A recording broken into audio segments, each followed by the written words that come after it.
right, now we're live. I got Michelle Lowe here. Sorry for the wait, guys. Michelle and I were both a little bit confused on the time. It's really hard to sync up with people internationally sometimes. And so when I talk with you Brits, I try to use GMT as the reference because I know you guys are kind of close to the GMT. But we figured it out. And Michelle came early. Yeah. She thought we were starting in 45 minutes. So, you know, she was going to have Frank. Frank was going to help her with her makeup before. She didn't get a chance to. No, I'm kidding. All you guys like to, all you vegans out there, I know you guys are mad at Frank lately. We see vegan gains. Oh, Vegan gains and Frank. No, Frank's lovely. Vegan gains and Frank have been duking it out lately, man. It's like, I don't know. They're really, I like them together, though. They make a nice dynamic. So, Michelle, what's going on? It's really nice to have you on. For those of you who don't know, Michelle Lowe on YouTube. She's got her own YouTube channel. What's up with your channel? What's it all about? What's Michelle Lowe all about? It started off as just a vlogging channel with me just vlogging myself walking to work. And I started to talk more and more about veganism. And then as time's gone by over the last year, I started to take it more seriously and got to know people. I mean, I've been following, obviously, the vegan scene on YouTube as a lurker for several years. Yeah, you a huge Durr and Ryder fan? No, not at all. No. I'm not trying to make fun. Never endorse raw tofu. Yeah. Not at all. Yeah, so you think that the raw thing, the whole, like, the extreme ends of the vegan movement, maybe not so productive. It seems like you've talked about this on your channel before. I have, definitely. It's certainly not for me. My stomach would not allow me to eat that much fruit. I'm not gonna lie. Yeah. I'm not so into that. No, I think it can work for some people, but yeah, I think there's a lot of people that it doesn't work for. It's just like, seems like just one person. It seems like it only works for Durr and Ryder as far as I've seen. Yeah, but he doesn't live on fruit, does he? I mean, that's the thing. I don't think even when Freely and Durr and Ryder were getting people to follow them, they weren't. I don't think they were following it. Well, he said when I talked to him... I might be completely wrong, but that's the impression. When I talked to him... But I've never followed either of them, you know, anyway, so... He told me not to take B12 supplements if you're a vegan. But then he said he takes B12 injections. So it's kind of hard to take it seriously when he's telling people to do one thing and then, well, I do something different. It doesn't really make much sense. I think a lot of the time, Harley's just trolling, and then unfortunately, people take him seriously. Yeah. Either take him seriously, as in following him as a cult leader, or hating on him. I think you've got to find that middle ground with him, and just don't take him seriously. Yeah. He's figured out his niche, right? He's definitely dug into that niche. Exactly. He's figured out the angle, and he's sharp at that, you know. And it's yeah, he is. Yeah. He's definitely good at working that angle, and that doesn't mean I think he's right or have any respect for him. I think he's actually, I don't know, I think he's pretty dangerous, psychopathic, and he admits it. He admits to being a psychopath and manipulating. He doesn't. Yeah, exactly. He doesn't care about anybody but himself, and he's made a living off it, and you know. It's the YouTube life, man. He's like the quintessential YouTuber. That's why I like to point to him because I've watched him since 2011 or so. No, even before that. I think I saw him in 2010 first. And he's been doing this same thing, the same game, calling people out and doing it in the same way. So, yeah, it is what it is. Sorry to start out with that. Oh no, it's a good place to start because I think the problem with people, both in the vegan, the carny, and every community that has been taking part in these little spats over the last few months, thinks that Durr and Ryder is the granddaddy of veganism. And he says he is. He thinks he is, but there's a lot of other people. He thinks he is, but he's a legend in his own lifetime. In his own mind. But to himself. and you know, most of the vegans don't like him and don't follow him. Yeah, yeah, that's very true. That's very true. I definitely don't think that Durr and Ryder represents veganism at all.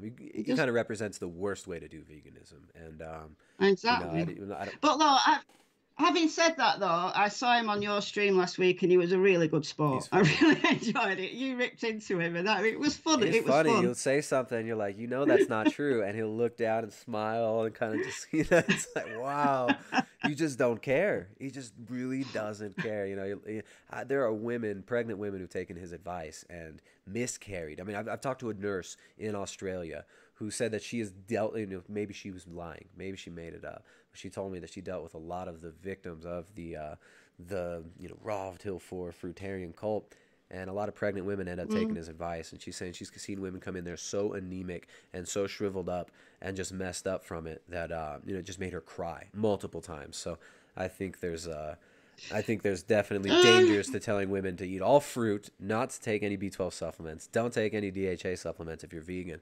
I think that's just kind of dangerous. It is dangerous, but at the end of the day, they are adults, and it's up to them to choose not to take his advice. I'm not out here saying he should be deplatformed. I'm not out here saying let's silence Durr and Ryder. That's not what it's about. But you know, when I talked to him, I told him what I thought. Some people said I was too hard on him, but hey, you know what? You all watched the whole damn thing, didn't you? And would you have watched the whole damn thing if we weren't throwing back and forth? Maybe not. So, you know, it is what it is. And there's nobody else, you know, there's nobody else that I would talk to like that. There's nobody else that I think is as dangerous as him in the vegan movement. And I don't think he represents veganism too. So that's why I'm having you on. It's a nice change to talk to somebody who's got a different type of charm and who's got, you know, a different way of attracting her audience. So yeah, I appreciate you coming on, Michelle. How did you get into veganism? How did this all start with you? Do you want my little story? Yeah, or the big story, whichever version you want to give. I've told it on my channel several times, but 11 years old, I went vegetarian, gave up meat and fish when I was 11. Me and my friend were both into animal rights, although we didn't really know what animal rights was. We just liked animals, and we didn't think that they should be killed, so we went vegetarian. She lasted 4 weeks, and I'm still here many years later. So vegetarian, almost your whole life, a vegetarian. Vegetarian, yeah. But then I went vegan about the age of 16. I don't really know I don't know what the impetus was. I found out what veganism was. Yeah. But I didn't know any other vegans. I heard the name vegan, didn't know any other vegans. Did that for 4.5 years. Started to cheat because I miss milk and chocolate and cheese. Yeah. My kids love cheese. They're obsessed with it. Yeah, cheese. And then 3 years ago, I thought, you know what? I'm going to do it. I'm going to go back to veganism. And that's it. That's where I am now. Yeah, yeah. So I know you mentioned on your video, because I was looking at the comments on your video today, where because I was trying to figure out if you knew what time we were coming on, and one of the comments, somebody asked you about eggs, and you said you had eggs 3 years ago in the comment section. Yeah, so that would have been about this time 3 years ago. I went vegan for the second time. Yeah. And I've never really liked eggs. Yeah. Never really liked eggs. Like to sit and eat an egg, nah. But occasionally, like if I was out and about, I'd pick up an egg sandwich. Yeah. And I think it was an egg sandwich that I had at work. That was the last thing I had. About this time, no, March 2016. So yeah, I had an egg sandwich 3 years ago. Cool.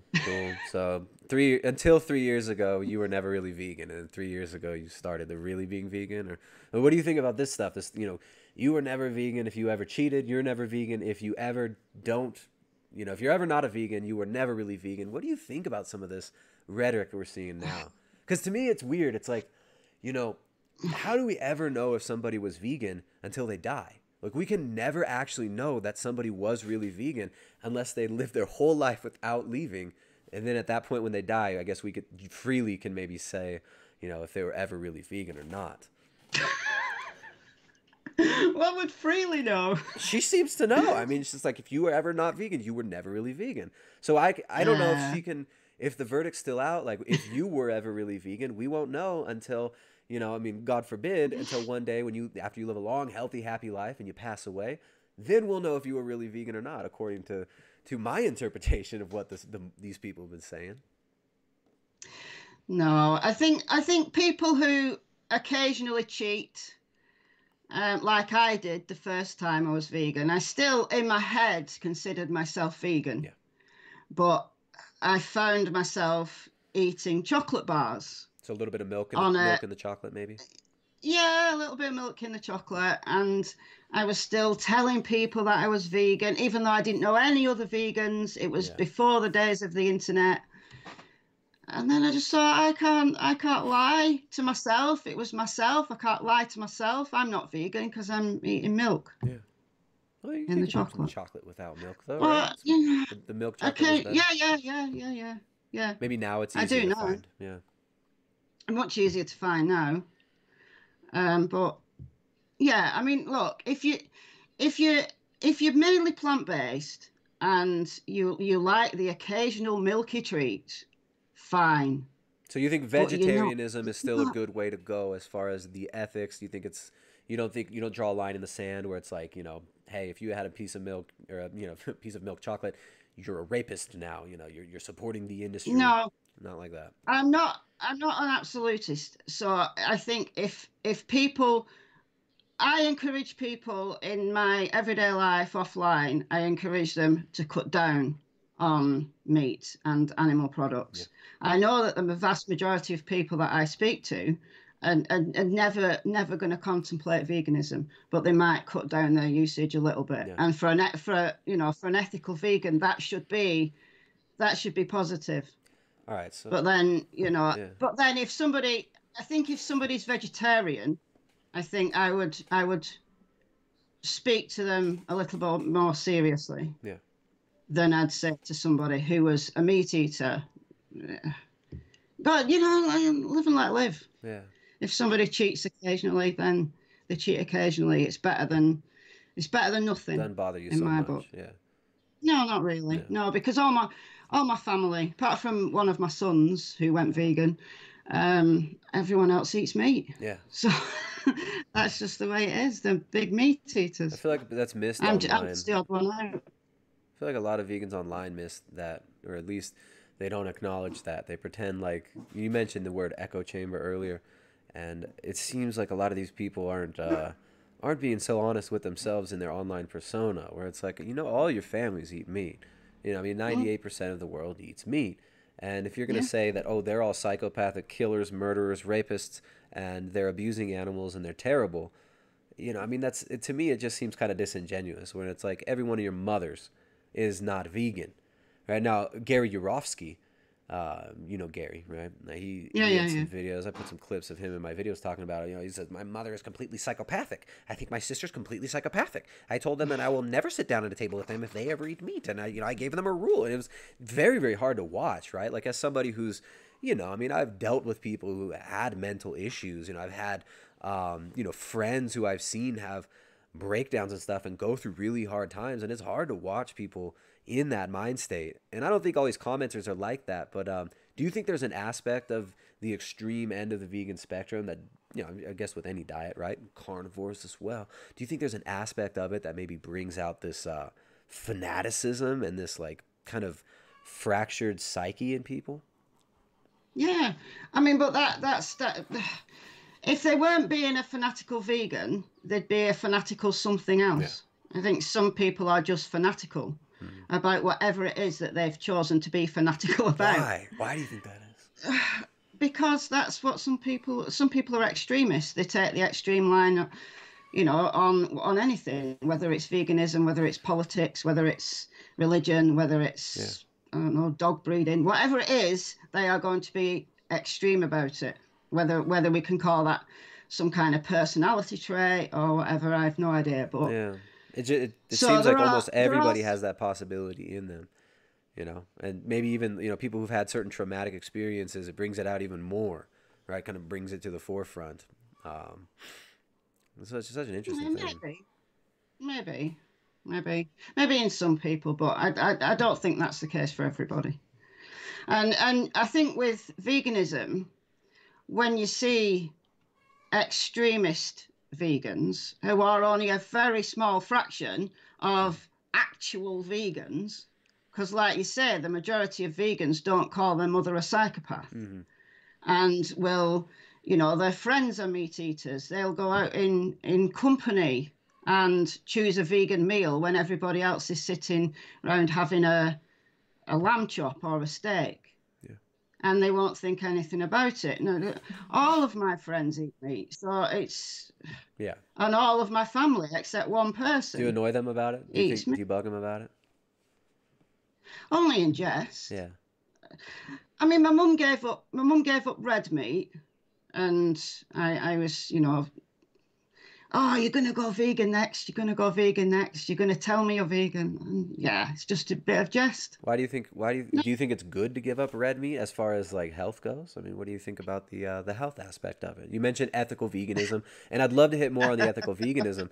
But what about health? What do you think? What do you think about this? Now, you're a doctor, right? Or yeah, doctor of psychology. Okay, yeah. Interesting, nice. Freudian? No, Jungian? God no. God no. You're like Jung? No. Oh, you're a Reichian. You're a touchy-feely Reichian. No, I'm kidding. Well, I'm right. Yeah. What about who's that guy? He wrote this book called The Politics of Experience. Have you read that book? It was a good book from like 1972. Oh, I forget his name. One of the few like psychologists from the recent decades that I actually enjoyed one of his works. But oh, that's cool. You're a psychologist. Yeah. Yeah, I teach psychology. Nice. Just ask Bart K where I teach. Well, yeah. Well, Bart K will throw your address up here in the chat soon. Your home address. So yeah, what do you think about the health aspects of meat and the non-ethical aspects of veganism? Okay, I think that red meat.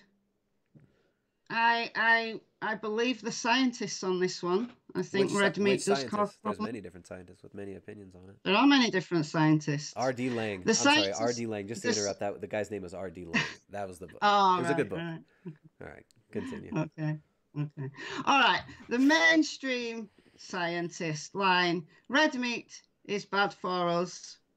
There is Why? Links with heart disease. There is correlation. Mm-hmm. There is correlational evidence. There is epidemiological evidence that red meat is not good for us. What about the correlational evidence between insulin levels and inflammation levels and heart disease? Right? I'm not turning this into a debate. I just want to hear your thoughts on this. Like, what do you think about the heavy correlation between insulin and chronic inflammation and heart disease? Because we've also seen that some people say that there's correlation between cholesterol levels and heart disease, not red meat, cholesterol levels. But then there are other people who say, no, that's absolute nonsense. We're not seeing the bigger picture. Like you see a lot of scientists don't believe what you said is the mainstream. I mean, a lot of people would oppose that view. Of course they would, and if we're talking personally here, without let's imagine no one else is watching, yeah, and it's just me and you talking, right? I do honestly believe that red meat is a factor, but I think refined sugar, refined carbs, refined oils, they are just as bad for us as red meat. Okay. Yeah. Just as bad. So if you have somebody who is eating the standard American diet, incorporating refined carbs, refined oils, red and processed meat, they are the ones who are going to have the serious health concerns. Well, why would you why lump up red and processed meat together? Right? Like how are those going to be processed meats and red meats? I mean, that seems kind of funny. Sugar and red meat, you're looking at the standard American diet, it's not even that high of a red meat consumption. Red meat consumption is decreased per person, and the grain consumption and the sugar consumption has gone up. So to me, it seems like we definitely got to look at a little bit deeper in these correlations. Sounds like you kind of agree. Yeah. I mean, red meat for me, I mean, you've got to remember that I haven't eaten meat since I was 11 years old. Yeah. So when I think of meat, I think of processed meat. I don't probably think of meat as you do. Yeah. So when I hear the term red meat, I automatically think processed meat. Yeah. So yes, I can as an adult, as an intelligent human being, I can make the difference between a steak, which is just Delicious. part of the Yeah. animal. Right? I tried steak once in my life and I hated it. Oh well. I tried liver. You have Tried liver once in my you life and I haven't tried hated it. my I steaks. hated meat. I haven't made you a I steak, hated Michelle. meat. I haven't made you a steak. You haven't tried my steaks. Maybe not. Um, tell me this: why every time my mother tried to give me pork or lamb, Yeah. I threw it back?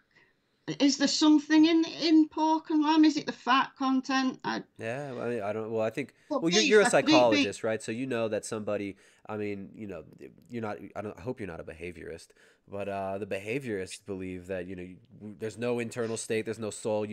We're programmed automatons, and we just react to external stimulus. So if you were to, give Michelle Lowe as a child a bite of red meat and then electroshock her and then show her a horrific image, right? Then you would program this human to react in a certain way, and maybe she would vomit, maybe she would have a psychological tension at that same time. So I think if we program our mind to think, oh, this is so terrible, this is so bad, I don't want this, then we'll readily throw things up. If you tell somebody that something is Mm, yeah. But I was so small when this was happening that I didn't know that pork was a piece of pig at that time.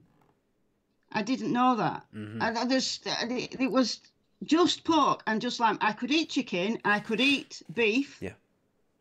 perfectly fine. So there's something in pork and You lamb know what? that, I don't like that doesn't pork. I agree don't with like me. pork either. Jessica, you know what's weird? Jessica had some cracklings the other, it must have been like 4 months ago. It was a long time ago. We both ate them. My digestion got a little weird for like 3 days after these cracklings.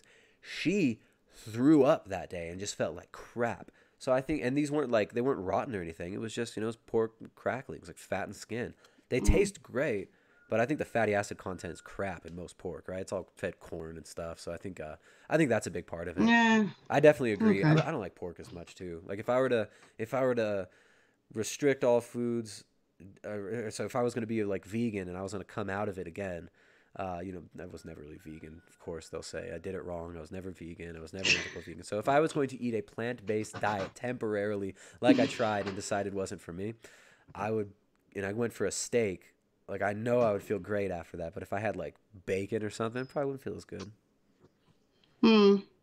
Hmm. Well, anyway, that was just an aside. So back to kind of the red meat, processed meat Yeah. thing. So processed meat would be kind of burgers, sausages, that kind of Hmm. thing. Is that what we Well, I mean wouldn't by call a processed burger meat? processed, right? So I mean, I get ground beef that's fresh ground beef and cook it into a hamburger, but like McDonald's burgers, right? Yeah, if you're gonna have a McDonald's burger, you have the apple pie, you got the French fries, right? So I think we're definitely looking at a different diet than people who do, like a paleo diet or something like that, where they're eating whole foods and Right. maybe having some tubers and stuff too. Right? Like, would you say that there's like a difference between a paleo diet and a standard American diet? Like, likely a different outcome in heart disease? Yes, Yeah, without a doubt. for sure. I don't think anybody would disagree with that. Sorry, dogs are being. That's all right. I've got four dogs, and Uh, it's usually my dogs that misbehave. do you feed your dogs a vegan diet? They are vegan, Yeah. but they are vegan not by for any ideological reason, just because one of them throws up anything that's got animal protein in it Mm-hmm. Wow. from being a puppy. The others are old now. They're Yeah. two are 12, one's 13, and they lived on just your standard dog food Yeah. until Tilly came along, and then I had to completely change the diet But because Tilly couldn't throws up handle. things that have animal protein, but that's the kibble, right? Have you ever tried like fresh meat? Would he throw up Yeah, fresh yeah, meat? yeah, Crazy. yeah. When she was a puppy, yeah, chicken, Yeah. threw it up. Interesting. Um. Yeah. But anyway, yeah. So, but my cats, I have two cats that I acquired. They're not vegan. They just eat the standard cat food. Cat chow. Yeah. What do you think about people putting cats on the vegan diet? There's been in the media a little bit lately, right? People feeding their cats a vegan diet. Is this abuse? Is this animal abuse? What do you think about that? It's animal abuse if they're feeding them things like rice or cereals or grains. What if they take meat from the dumpster? Are they they're... ethical vegans?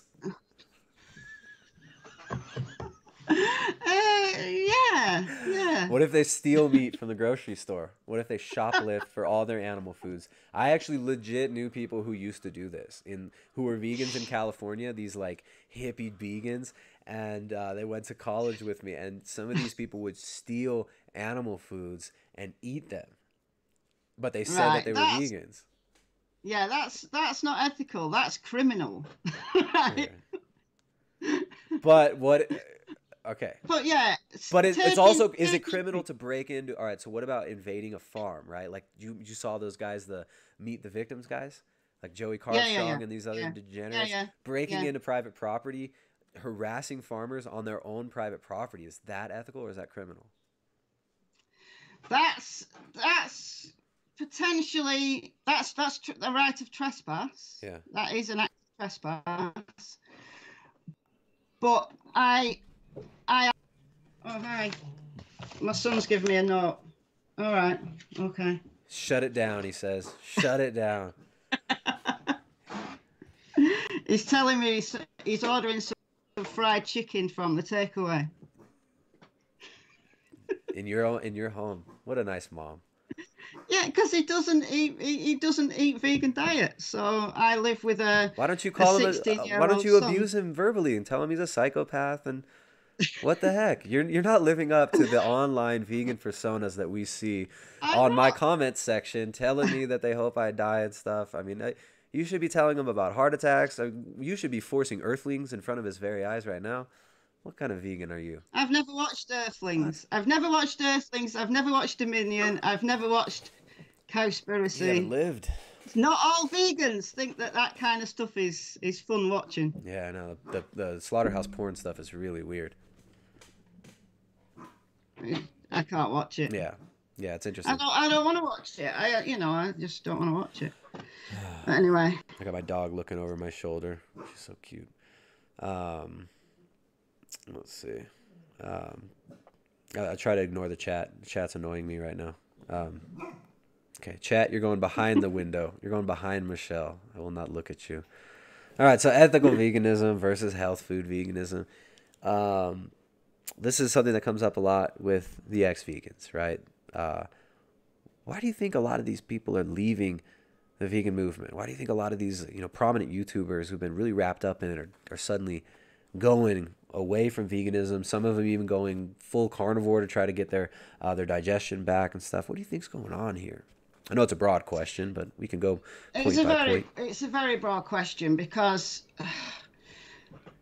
I don't believe that every one of those people who've been vegan for, say, 3, 4, 5 years would have suffered from health problems had they not been living on very restrictive diets. Okay. So the example is Tim Sheaf, right? Because I did a response video to Tim Sheaf most recently. And I know a little bit more about Tim Sheaf than I know about Raw Alignment or Raw Varna, etc. Right. But Tim Sheaf, I mean, look, right, fantastic sportsman, fantastic athlete, but in his personal life, he suffers from disordered eating.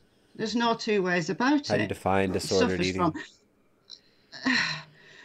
Going on, right, a 35-day water fast to supposedly heal yourself, but refusing to seek any form of medical help. Living on raw food for extended periods of time. So his body is already depleted. I don't know whether he was taking supplements at all. I don't think he was. So his body's already depleted. Then he puts his body through a 35-day fast, which for somebody who had maybe more reserve, more body fat, they would have been okay on a 35-day water fast. But somebody whose body's already depleted, both from a restrictive diet plus lots of physical activity, then a 35-day fast is more than a body's going to take. But yeah. So restrictive diet, fasting, raw food stuff. Do you mind if I make a couple points here? Yeah, cool. All right, so the restrictive diet. We see a lot of people getting fantastic results long term eating animal-based ketogenic diets. I mean, some people would say that's restrictive because it restricts carbohydrates. I mean, these people are doing it for decades. People are doing it for long periods of time, not running into any issues, not trying to have to go to veganism to get their health back. And also the fasting, you mentioned people having more body fat. I agree, right? If you have more body fat, you can fast for longer. But I mean, a lot of these paleo type people are fasting as well. Like, Cole Robinson, snake diet guy, he yells at everyone and says, "Hey, fatty." Yeah, another one. He's hilarious. Very nice guy. He fasts and also he drinks pee, right? So when people talk about, oh, Team Chief drank pee, Cole Robinson drinks pee and he's not running into problems. Like he says, drink pee, fatty. That's his thing now. Yeah, but does Cole Robinson drink other people's pee? Because that's what Tim Chief was doing. I mean, urine therapy. I can't endorse urine therapy. I don't endorse it either. I'm just saying that people are doing it though, and they're not like running into problems outside of veganism. But right, if you're otherwise healthy, right, and you're not harboring bacteria and harmful stuff, then it's not going to do you any harm. It's going to make your kidneys work a little bit harder to get rid of the stuff that it's already expelled once. But what Tim Schaaf was doing was going to retreats where everybody was drinking each other's pee. I did not. Now, I'm sorry, that's verging on fetish, right? And how does he know that one or more of those people didn't have some kind of serious bacterial infection that he's picked up? Wasn't he doing that after having serious issues of his own though? Like he was already kind of having serious problems? No. He's been urine drinking for years. Yeah. When he was doing the hardcore athlete stuff. But when he went back to meat and animal foods, he felt better instantly, though. Possibly, right? Part of that, I think, is psychological. I think there's a placebo effect there. But if somebody's body is depleted of B12, omega-3, whatever, could have been very easily supplemented. Okay. So yeah, absolutely. Eating an egg from Betty's farm is going to make you feel better. Yeah. Because like it or not, ethical vegans out there, like it or not, eggs do contain nutrients. Yeah. Right? Right. So for somebody whose body is completely depleted, then that egg is a lifesaver. For sure. Yeah. Right? But for somebody whose body isn't depleted, for somebody who maybe just chooses not to be vegan anymore, like I did many years ago when I quit veganism the first time. 3 years ago, you started up again, right? Yeah. So I was between the ages of 16 and 20, nearly 21. I was vegan. Mm-hmm. And I was fit, I was healthy. I didn't know anything about nutrition. Yeah. I had a baby while I was vegan, and I didn't know anything about nutrition. But for some kind of lucky, I don't know, I was very, very fit. I used to cycle. Yeah. I was 9 months pregnant, and I used to go cycling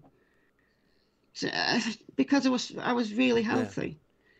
And all my blood tests I had when I was pregnant came back completely normal.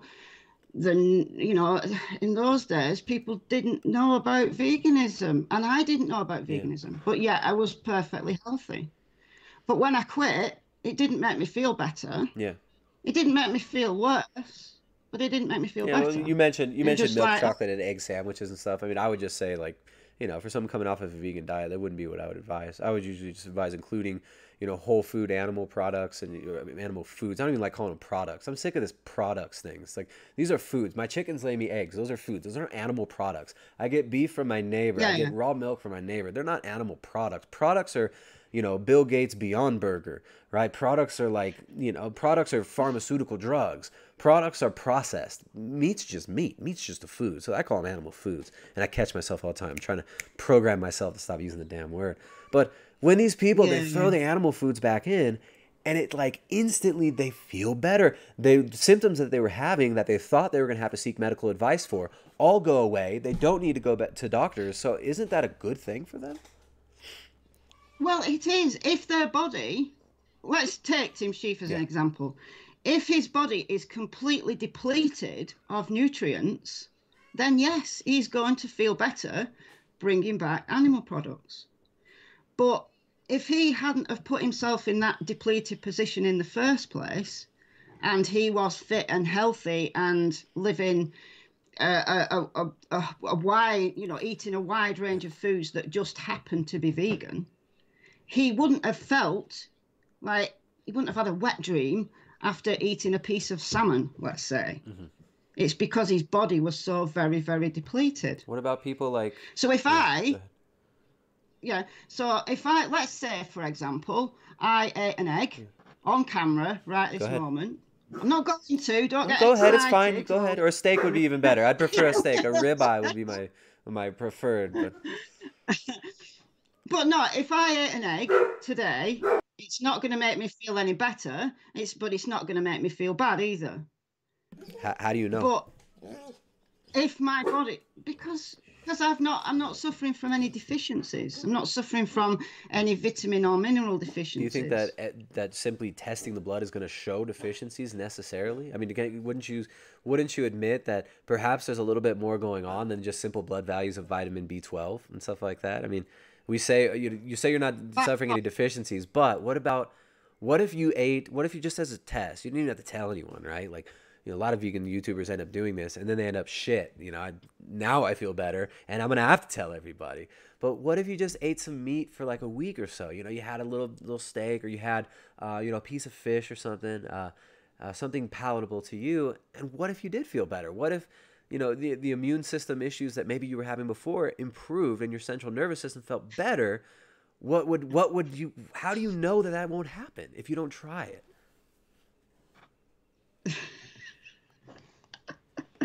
Because I have tried. I haven't done meat. Yeah. I haven't done meat.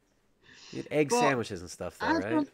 I've done loads of different experiments with my diet before YouTube. Before I came onto YouTube, but even before I was vegan, done loads of experiments. Because I've had chronic fatigue since 2006. Why do you think you have chronic fatigue? I suffered from a really bad throat infection at the end of 2006, and I've never quite recovered from it. Take antibiotics? So, I didn't. No, I waited it out. I was like hallucinating for 3 days. It was pretty bad. Yeah. Sorry, that doesn't sound fun at all. It was not fun. I waited it out, and then 6 months later, I had exactly the same thing again. Yeah. And I did go to the doctors that time. But I've never been quite the same since. So every now and again, I suffer from kind of relapses. Yeah. So they've just put it down as that I had glandular fever. I was never tested for it at the time, but it's like ME, CFS comes on after things like glandular fever. Yeah. So in the times since 2006-07, I've done all sorts of experiments with my diet. Yeah. I lived on eggs and salad. Almost exclusively, not quite exclusively, but almost exclusively, giving up gluten, giving up grains for a month, just to see how I would feel. And I didn't feel better, but I didn't feel worse. So I have done experiments. I haven't done a steak and fish experiment. I can honestly say that. Yeah, you haven't done it yet. But like, I mean, what if the thing is, how does one know?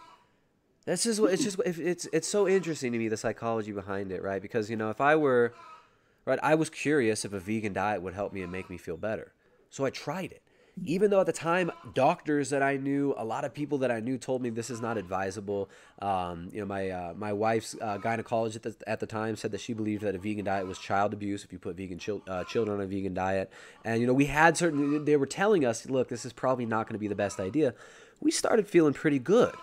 But then we quickly realized that as soon as we had some meat, then everything felt better, right? And we were taking B12 supplements. We were taking oral, of course. We weren't doing injectables. So people would say, it's not as bioavailable. We're taking methylcobalamin. We were eating a whole foods vegan diet. We even at one point even tried to mess around with like raw food stuff, but we realized quickly that that was shit. And but I didn't know that a vegan diet wouldn't work for me. I thought it would, and I tried it. And they tried it off and on stubbornly for like 2.5 years in and out of it, trying to think, okay, well, maybe this way can make it work. You know, maybe if I include and I do better food combining, and it didn't work. So I decided, okay, every time I eat meat or fish, I feel 100 times better. I'm trying to heal from chronic pain, chronic fatigue as well, and also, you know, had a lot of mood fluctuation going along with the chronic pain I was in, lack of sleep, all that shit. And I felt better when I ate meat. So I knew that, okay, this way of eating didn't work for me. People say you did vegan wrong. You were never really vegan. Okay, good. Eating meat made you bald. Okay, all that stuff. Okay, but... Well, somebody told me that eating vegan's making my hair recede. I mean, honestly, have you ever seen anybody with thicker hair than me? Does my hairline look like it's receding? Seriously. Well, I gotta shave my head because I can't. They see my fuzz. See, I'm sure it's thinning. I'm probably thinning up here, but you know what? I don't care, right? Like you vegans talking about you're ugly, you're this or that. Look, I've had scars on my head forever. They'll tell me, oh, you have wrinkles on your head. Yeah. When I go like this, there's some wrinkles up there. Yeah. I got scars on my head. You guys will pick that apart. You'll pick Michelle apart. Either side, they're going to pick people apart. It's the middle school bullshit aspect of YouTube. A lot of these are kids too, right? Like let's be honest, some of these are 16 to 22-year-old kids that you see in the comments with the anonymous shit. Who cares, right? You think she's ugly, you think I'm ugly. Okay. But all I'm talking about is like, why not try something, right? If we don't try, how do we know it doesn't work? And you mentioned you did try, you did this and that back in 2006, but I mean, I don't know. It's just hard for me to not put myself in your shoes and think that I would be conflicted, right? I would be seeing these people leaving veganism. I'd see these people getting their health back, talking about their anecdotal experiences, and I, you know, just to be honest, it seems like to me like you are maybe conflicted, and that maybe you have trouble. And maybe part of the reasons why it bothers you so much that these people leave veganism, Tim Sheaf, you're making excuses because I think you're conflicted. I think you wonder. And I think all these vegans wonder, right? Look, nobody has perfect health. My health is never going to be perfect. My body's always going to have a certain deficit. I grew up with asthma, allergies, scoliosis. I had injuries that were major as a kid too, that make it to where I know my body's never going to be the top athlete. I'm never going to be the top performer, but I know I feel so much better now at 32 years old than I did at 22 years old. And I'm not eating any plant foods at all right now, right? Some people say that's restrictive, but I eat everything I want. I would eat plant foods if I wanted them. I'm not ideologically opposed to it. I just find what feels best for me is, you know, lots of raw milk, meat, fish, eggs, bone marrow, you know, eating nose to tail. I feel better. So why not try something different? And are you conflicted? I know I loaded the shit out of that question/statement, Michelle. And I know you got a long response, so I'll shut up. I'll shut my mic off, and I'll let you talk. All right. Firstly, I'll cover the carnivore one without eating plants first. So I think some people do feel better eating just animal foods, not products, animal foods with no plants because it's an exclusion diet. If they've got some kind of intolerance against a certain type of plant food or a certain, I don't know, chemical like histamines or something, then they're excluding an entire food group and they are going to feel better. So there's an exclusion element to it, like Michaela Peterson, for example. I mean, she's an extreme example because apparently all she can eat is beef. I mean, how long is Michaela going to be able to do that? I mean, but that's... Yeah, I don't know. I'm going to talk to her next week. Yeah, but I mean, she said she wants to try other foods, but she's actually afraid because of the reaction she was getting before. So, yeah, I mean, it seems like there's an aspect of fear to it. Like, I felt so bad. I felt, you know, she felt suicidal depression when she tried to eat soy before, and she's afraid of going back into that pit. Yeah. So I can relate, I guess. Yeah. You know. I can understand that because, you know, it must be she's when she first hit the scene, when I first heard of her, I thought she was lying. I thought she was just doing, because she's Jordan Peterson's daughter and she's doing it for attention. But the more I've listened to her, the more I think she's really very genuine and she's a lovely person. And I think you're absolutely right that she's scared now. And no one can blame her for being scared because she's had a really horrible childhood with health conditions, and she's gone into adulthood with suicidal depression and arthritis that has meant she's had loads of operations. Who can blame her for being scared and excluding every single food except the one she feels is the safest? You know, I can't blame her for that. So I think for those who go into carnivory and say they're excluding plants because plants make them feel bad, I think there is maybe an underlying gut disorder that they could maybe sort out if they wanted to. But what if it would be so much more difficult? What if it's so much more work? What if it's just, hey, if I just eat meat, none of these symptoms come, and I don't feel like shit. I don't feel like killing myself, and I don't feel this pit of darkness, sucking me into it all the time. And if I want to get out of this and eat other foods, I'm going to have to go through thousands of dollars, perhaps hundreds of thousands of dollars of medical expenses. Some people don't have insurance. To me, it's like to expect somebody to want to, even, consulting with a guy like Simon Goji Man, who wants to help people, with testing and stuff. Maybe some people he's helped out and helped them to be able to go back to some of these old foods. But, it's not cheap to get tests. It's not cheap to buy all these supplements. It's not cheap to go to doctors. If you can just eat meat, you actually end up saving a lot of money for some people. Some people, if they're going for higher quality beef, they end up spending a lot of money, but you're not buying junk food. The diet just becomes something to fuel you. It becomes almost a medicinal aspect of life. And to me, putting myself in their shoes, I wouldn't want to go through all the procedures, all the trouble of trying to eat, plants again, if I just realize that they're not necessary. Well, it's each to their own. If somebody just wants to live on animal foods, then let them live on animal foods. I mean, Joey Cardstrong would disagree, right? So, what? Well, he would disagree, but I admire some of the work that Joey does. Like what work? Which ones? What parts? Like when he's interviewed, I think he's good when he's interviewed. I think he always has an answer.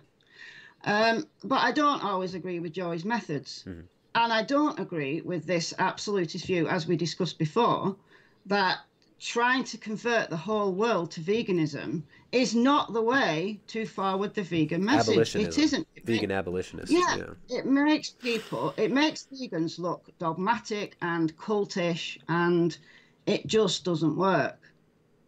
It doesn't forward the movement. It doesn't help. And I'm sorry if anybody is in the chat who is, dogmatic and cultish. Sorry for all you nutties. Yeah. I don't agree. And I think that comes from the fact that all my family, apart from one person, and all my friends are not vegan. But they're literally Hitler, according to Joe. Joey says that they're involved in an animal holocaust. Like, what do you think about that rhetoric, right? The animal holocaust, the chickens and the crickets and the cows. This is a holocaust. This is worst holocaust ever in the world. All these animals. What do you think about that rhetoric? I think the word holocaust is too emotive. I appreciate why that word is used for factory farming, where you have chickens in tiny cages. What about humans? What about people in China? What about people in... I agree. People in London, they live in tiny cages, man. Under constant surveillance, CCTV cameras all the time, Wi-Fi. Right. They have a choice. They can leave London. I hate London, right? They can leave London anytime. But the chicken spends its entire life in a cage, a tiny cage, not like a cage with a nice little bed and like a prison cell. It is literally in a tiny cage, or the pigs that are in the tiny cages. Yeah. Right. That I can understand why people use the term Holocaust to describe that kind of scene. There are other types of farming that are more humane, if we want to use that word. When I watch your streams, I see chickens walking in and out of your house. So you don't think those are slaves? Those are no, like my dogs. No, some of the vegans are, you keep a dog as a slave. Yeah, it's what? Well, I've got 4 dogs. I've got a dog just here. So no, I don't believe that we shouldn't keep animals. I don't believe that we shouldn't live our lives with animals. I mean, the fact that people go into veganism, surely it's because they love animals. So why wouldn't they want to share their life with at least one animal? Well, why? I mean, don't they consider humans also animals? Are humans not animals? of course they are. So We are animals. why do you think it's okay for, you know, dog to eat animals ethically, and, you know, pig to eat animals, and you know, horses will eat mice, goats will eat animals, all these ruminants that eat small animals, you know, lions, tigers. I mean, that's what I never got about the vegans. It's like, how do you delineate? Why do we have moral agency as far as eating animals go, and animals don't?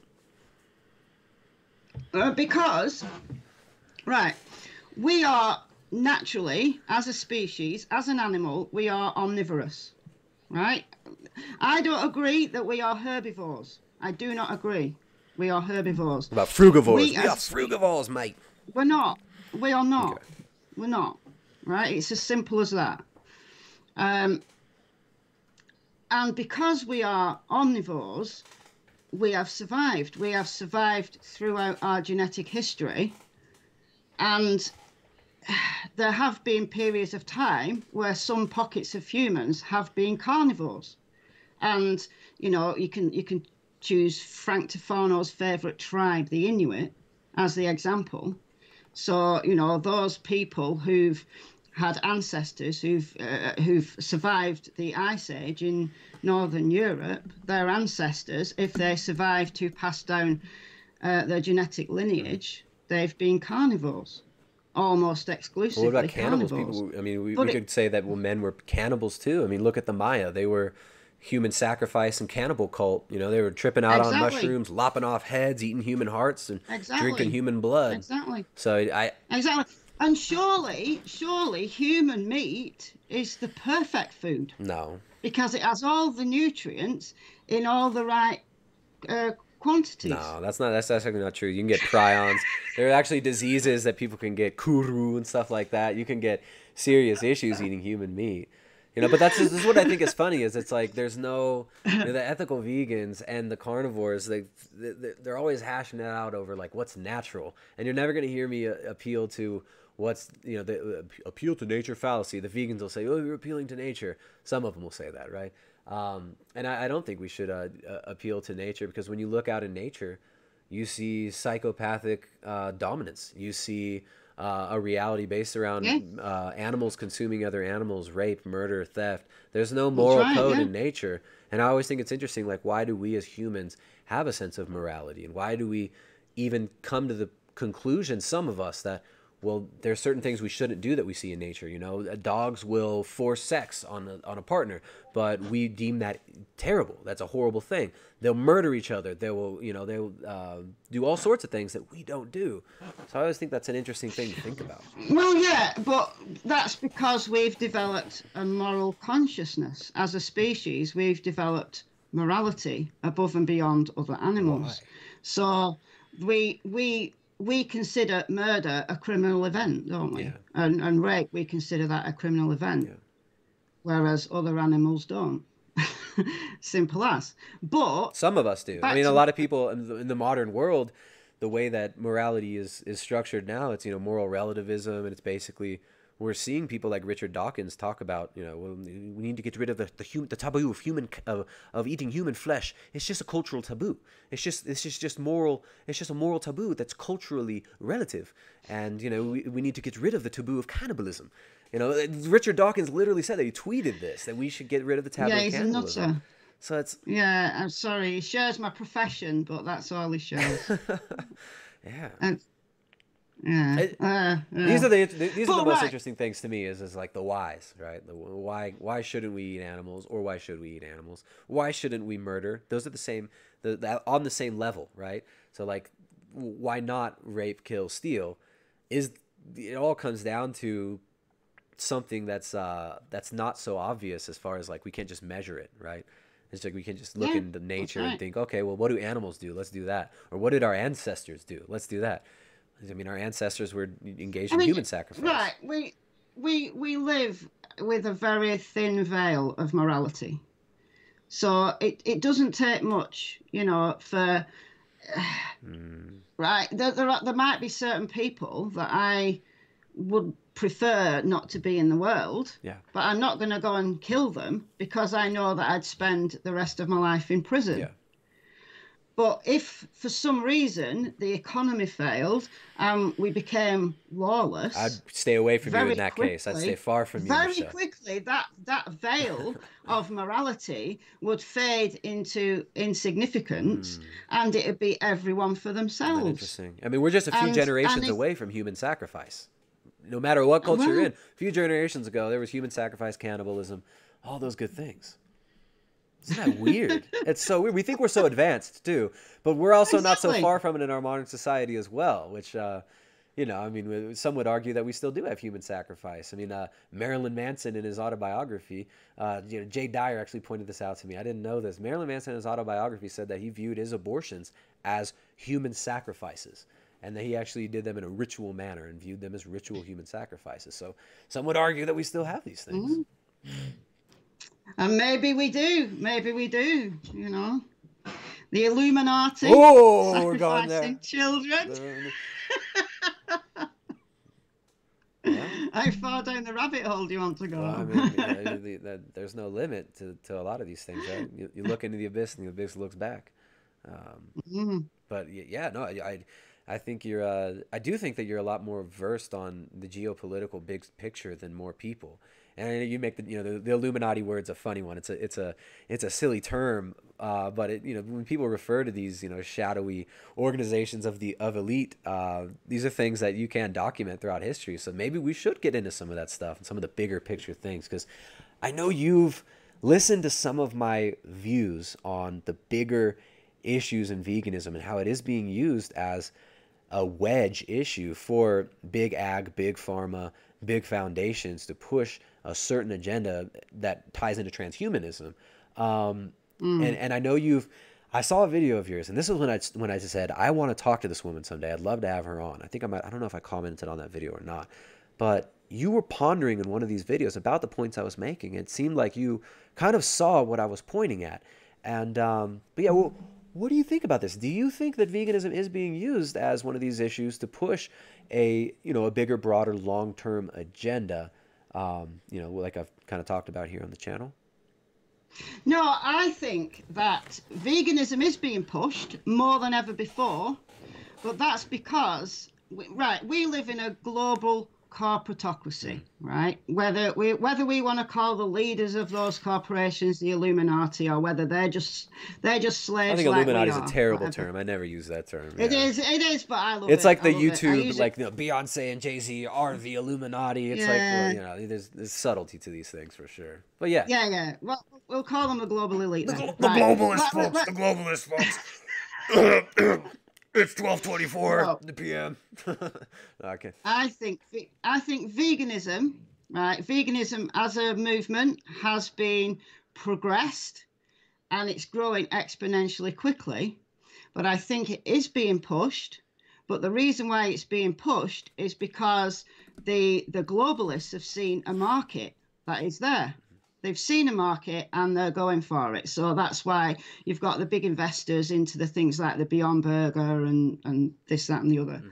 However, I think that's as far as that goes.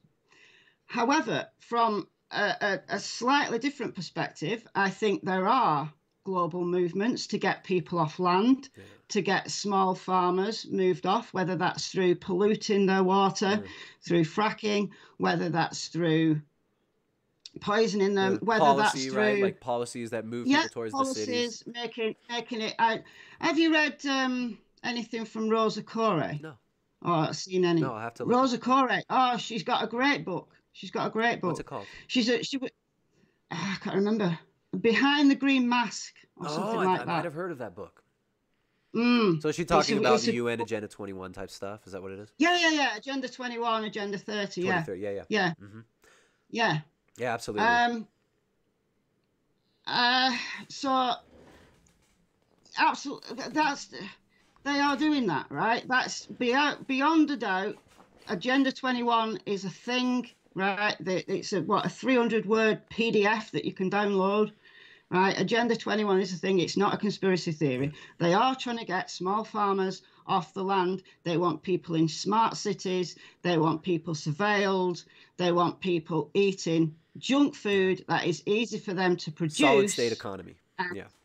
Yeah, Yeah. absolutely. Right. Yeah, I don't think that they're pushing veganism as an ideology because they believe it's good, right? I think that I agree with you there, but I would say that it's not just because of profits. It's like, I mean, if you print money and you create the economy and I mean, these people are behaviorists too. Like when you read the early behaviorist research and a lot of the funding for Kinsey and some of these other weirdos comes out of these big foundations, right? So these people believe that man is just an automaton. Man will just do what he's told. People will accept what we tell them to accept. They will watch our television and we will brainwash them in a long term to accept a greater global agenda. So like there's this article I always talk about from Cosmo in 1929.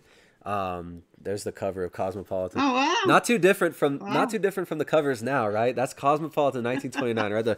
The promiscuous looking woman looking all with them sexy eyes. So you got Lord Birkenhead. Lord Birkenhead, he's just a lovely statesman.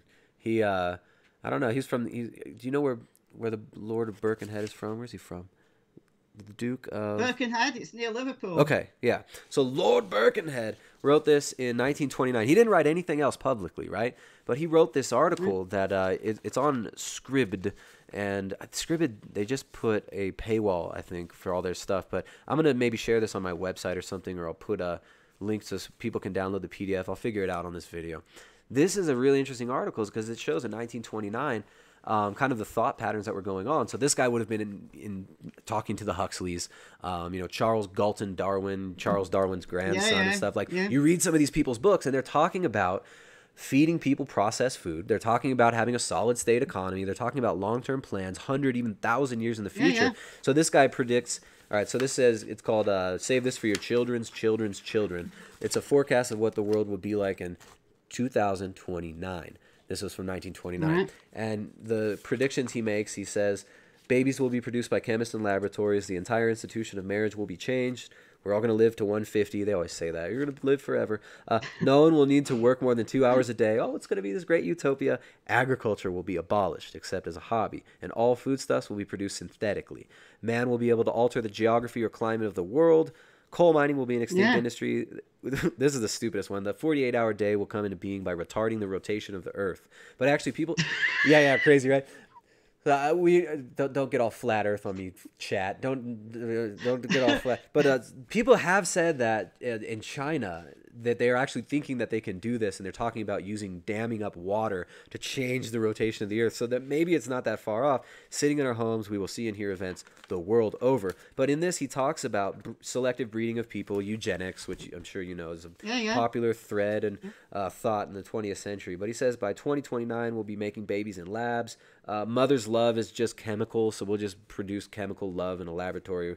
It doesn't even matter. You don't need to raise your kids. We'll just raise them up in the state. And then he talks about breeding a nation of industrious idiots and then giving them a bunch of entertaining fools to keep them entertained. And he says by 2029, agriculture, if not abolished, is going to be in decay, at least in civilized lands. The first step towards this will be the production of benevolent bacteria able to fix the atmospheric nitrogen, which is essential to the growth of plant life. So he predicts Fritz Pops, like the German, the Nazi guy who invented the synthetic nitrogen production. But then he talks about lab-grown meat, and he talks about everybody eating cellulose-based synthetic foods. So he's saying synthetic foods and the production of animal tissues in vitro will finally set at rest those timid minds which prophesy a day when the Earth's resources will not feed her children. And then he says, where did it go? Already it's possible to convert indigestible cellulose into digestible sugar, but as yet the cost of the operation prevents its being carried out except as a lab experiment. Such processes as this will certainly be further investigated and developed so that by 2029 starch and sugar will be as cheap as sand or sawdust. And we'll get protein from synthetically produced protein, or we'll grow meat in a lab.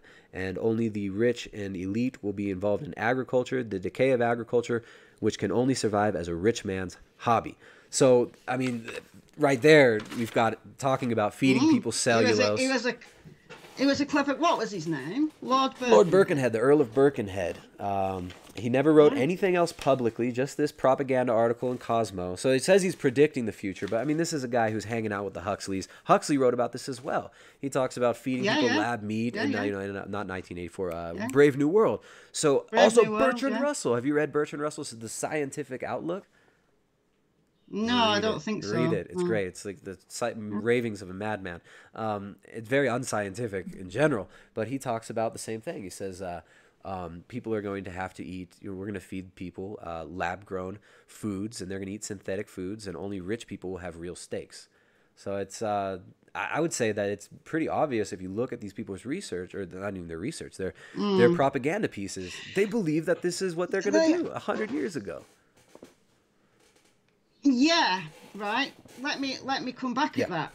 I absolutely agree that they want people living on sugar-based. Have I got a lag? Hello? We're good. I hear you. I see you. Can you see me? Am I frozen on your screen? Michelle? All right, we're reconnecting. Skype issues, guys. Ribeye, shush. Come here. She'll be back. Don't worry, guys. You know, sometimes we get issues with Skype. We're going across the, over there across the pond.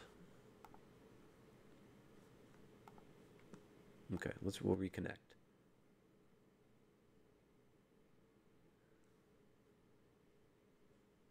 She might be having internet issues. My internet's fine right now. You know, Skype's terrible, especially the new Skype. Since they updated it. The new Skype is just absolutely awful. Let's get back to Michelle. Come on, Michelle.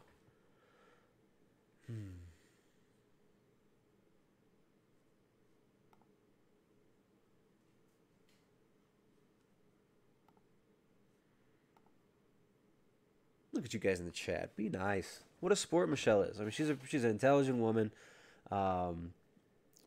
She's having a very nice conversation here. Why you guys gotta be so mean? All right, she'll be back. Let's see what's going on here in the chat. Jeffrey Epstein owns his own island where he and the rich partied with underage girls. Do you not think they will raise their own animals on these islands too?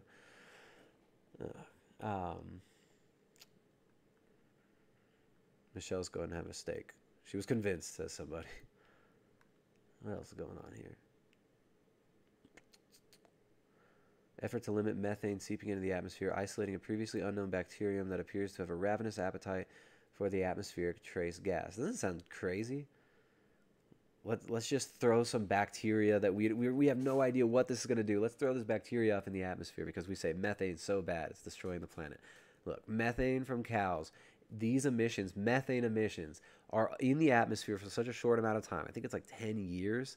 And you're looking at an ecosystem in the atmosphere, right? This is not just some simple thing like CO2 bad, cow farts bad. Let's be real about it, guys. You can install the old Skype with Windows 10. I have Windows 10. You've downloaded the Windows 7 version and run it in compatibility mode. Okay, yeah, I don't know. The old Skype I used to have, I have it on my Mac. I have Skype Classic, but I always accidentally update it. It's annoying. But maybe her internet just went out temporarily because it seems like the stream's not interrupted. It's just Skype. And maybe we can do it with Zoom instead. Maybe we can do it with Google Hangouts. Michelle, she's offline. She's got no internet. All right. It was a good conversation, though. I mean, what a chat. What a champ she is. What a chat we're having. You know, I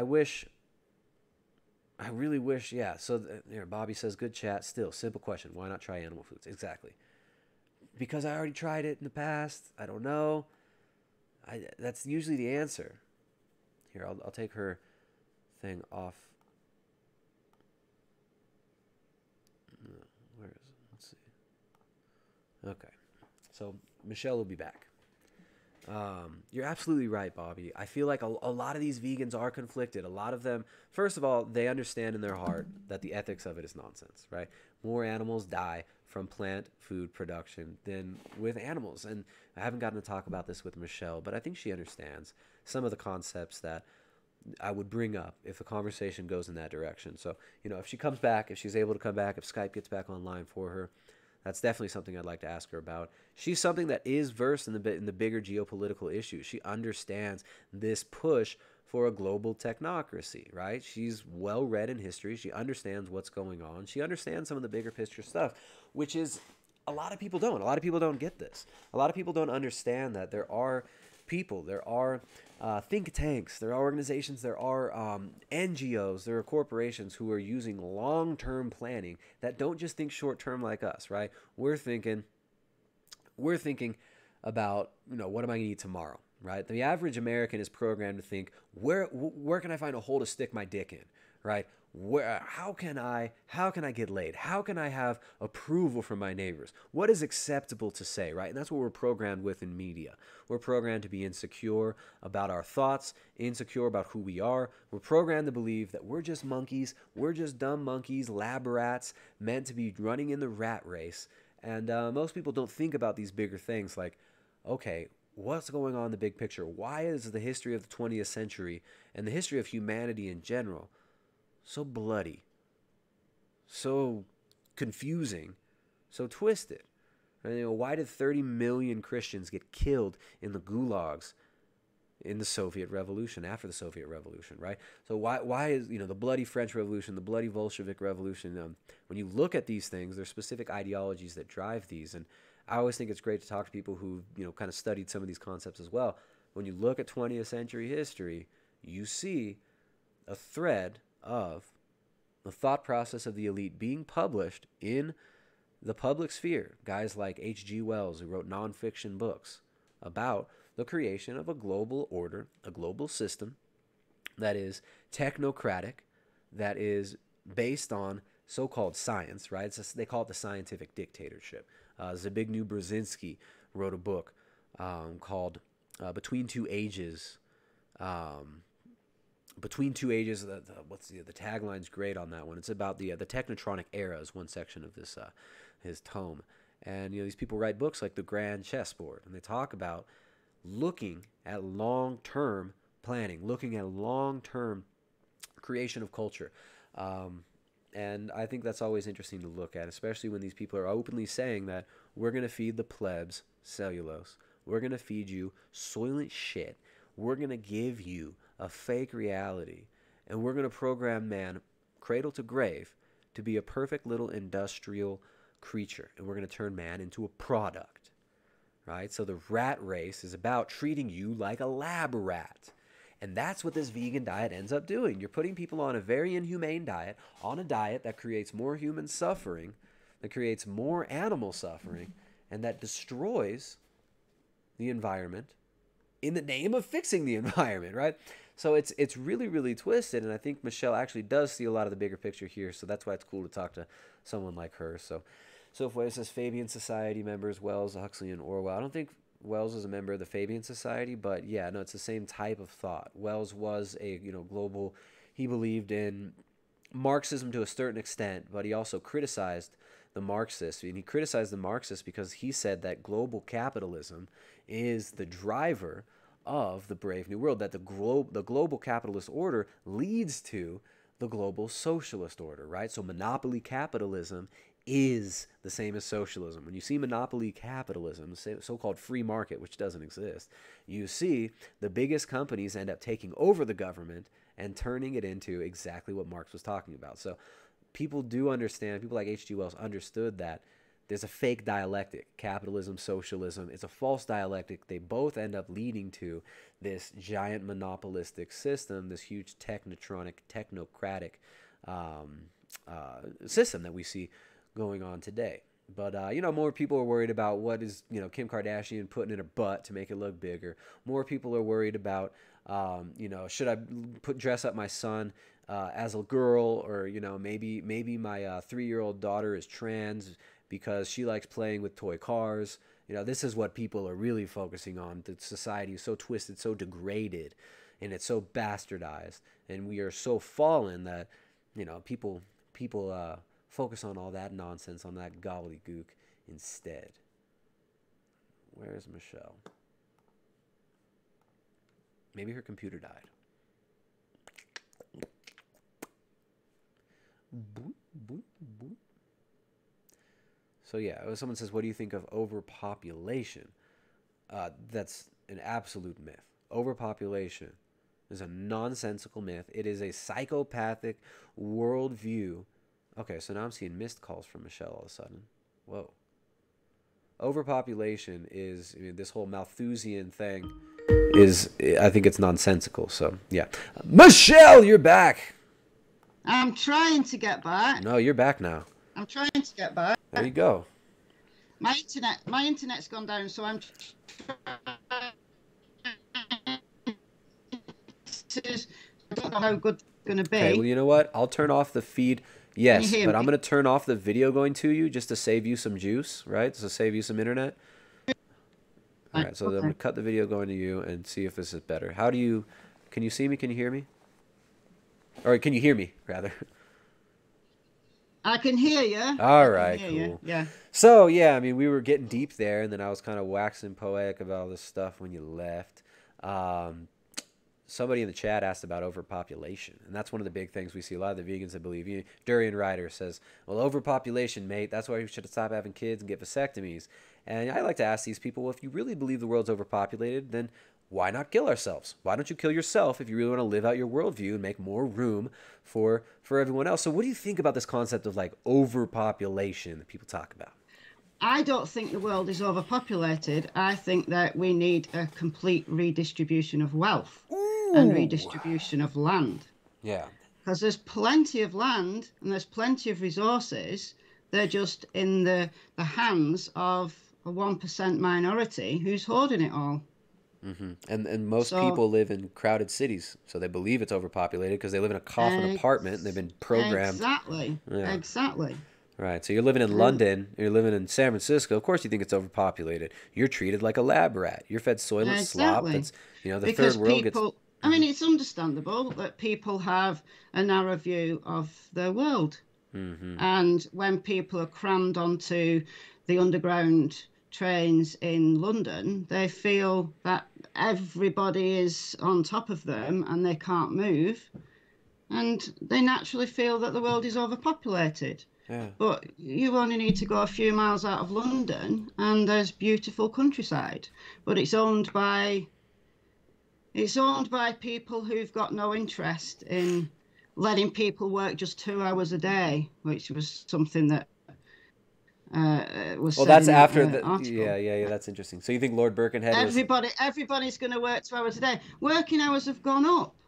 But then here's the thing: why would working 2 hours working 2 hours a day, having nothing to do with your time, that sounds hellish to me. Like, I love what I do. I love being able to talk to people. I love what I do. Even physical work. It's so rewarding, right? So people talk about we don't want to work anymore. I think that's a trap. I think we are supposed to be busy. We're supposed to be enjoying life. What are you gonna do? Play VR video games and watch VR porn all day when you work 2 hours? Like, come on. So what I was going to say before I got cut off was that might have been some kind of blueprint, like a working document, and people have built on what whatever his name was, Lord Birkenhead said. So I think what we've got now is a situation where people are being told one thing, while the elite are doing something completely different. So you've got this idea of, you have to work 10 hours for your boss or else you're going to get fired, or you're going to have to work weekends, or this, that, and the other. People working 2 hours a day, they've realised that won't work because then people will get restless. So they want people to work. And regarding food, I don't think there's any intention of making that cheap slop that the guy in 1929 argued, because there is too much vested interest in the meat, dairy, and egg industries. So, for example, in Europe, I don't know what it's like where you live, but in Europe, all farming is subsidised. So farmers are paid by the European Union. They are paid for produce, and it doesn't matter about the demand. They produce as much as they can, regardless of demand, regardless that the demand for red meat has gone down, or regardless of the demand for dairy has gone down. They're still producing it, and then the EU buys it, and puts it, makes the milk into powdered milk, and then sells it to African countries and undercuts the farmers in those countries, so those farmers lose their livelihood. So Yeah, but that this, just I mean, we creates talk about, then. you're talking about the destruction of the family farm, though. I mean, that's not a good thing. The reason there's less Yeah, demand for red exactly. meat, the reason there's less That's demand for milk is because people have been told soy milk is going to save the planet. They've been told that wheat and corn and soy are the best foods in the world, and we need to be eating these. And the reason we have subsidies in the U.S., they're subsidizing corn production. Right, so that you have, like, you got corporations like Monsanto who use Harvard University as a mouthpiece through Rockefeller, pushing the green revolution, the so-called feed the planet. And it's basically, it means GMOs, it means industrial agriculture, and then you have the EU, which is, Hitler loved the idea of a European Union. He was pushing for the same thing. The EU, which is, unelected technocrats, dictocrats telling all these countries what to do. Totally agree. What I thought was so interesting is you said redistribution of wealth, and it triggered me and it made my blood boil because it sounds like some, are you Marxist? You into the Marxist stuff? not at all. Yeah. No, I'm not. Yeah. I'm not at all. I don't have a political affiliation. I say it as I see it, Yeah. and the vast majority of people are living for the next wage packet. Yeah. The vast majority of people throughout the world. It doesn't They're matter born whether into you're it. living They're born into in. these cities, and their Yeah, parents go to work. The mother goes to work. The father yeah, goes to work. There's no family at home. They don't own land anymore. They're exactly. And it transient. doesn't matter. It doesn't matter whether you're living in the United States or in Russia or in China or in France. It doesn't matter, right? The vast majority of people are brought up, they're schooled, they're educated to go to work, to be told that they've got to do this to get a wage, to feed the family, whilst there is a small number, very small number of very elite people who are pulling the strings. So when I talk about a redistribution of wealth, I mean from that top, very top elite to allow people to work 2 hours a day if that's Yeah, what how they can we work want. 2 hours a day? I mean, it's like people aren't, But I but we aren't don't think producing food. It's so interesting because like nobody even produces food I anymore. wouldn't want to work two Right. hours a day. I wouldn't What want would to you do work for the two rest of hours the a day? day. So Right. exactly, I wouldn't want to work 2 hours. Well, I'd people have get jobs that bored, they hate. They work and menial that's what. jobs in the post-industrial world, and the industrial world. Now they want to transition to a post-industrial economy. So that's what Agenda 21 is. It's like we'll automatize everything, we'll depopulate, and they believe that the people that are left, 500 million, or Richard Branson Ted Turner says 250 million is a good level, but the amount of people that are left, they get to live in the utopia, and the machines will just, give you everything. We'll have infinite food, infinite resources, infinite time. I think that's a trap. I think that's just kind of it's like the serpent in the garden saying you're going to live forever. You made a To see steak. this. What is it? What even is it? Chicken. It's fried chicken. It's Yeah, disgusting. right.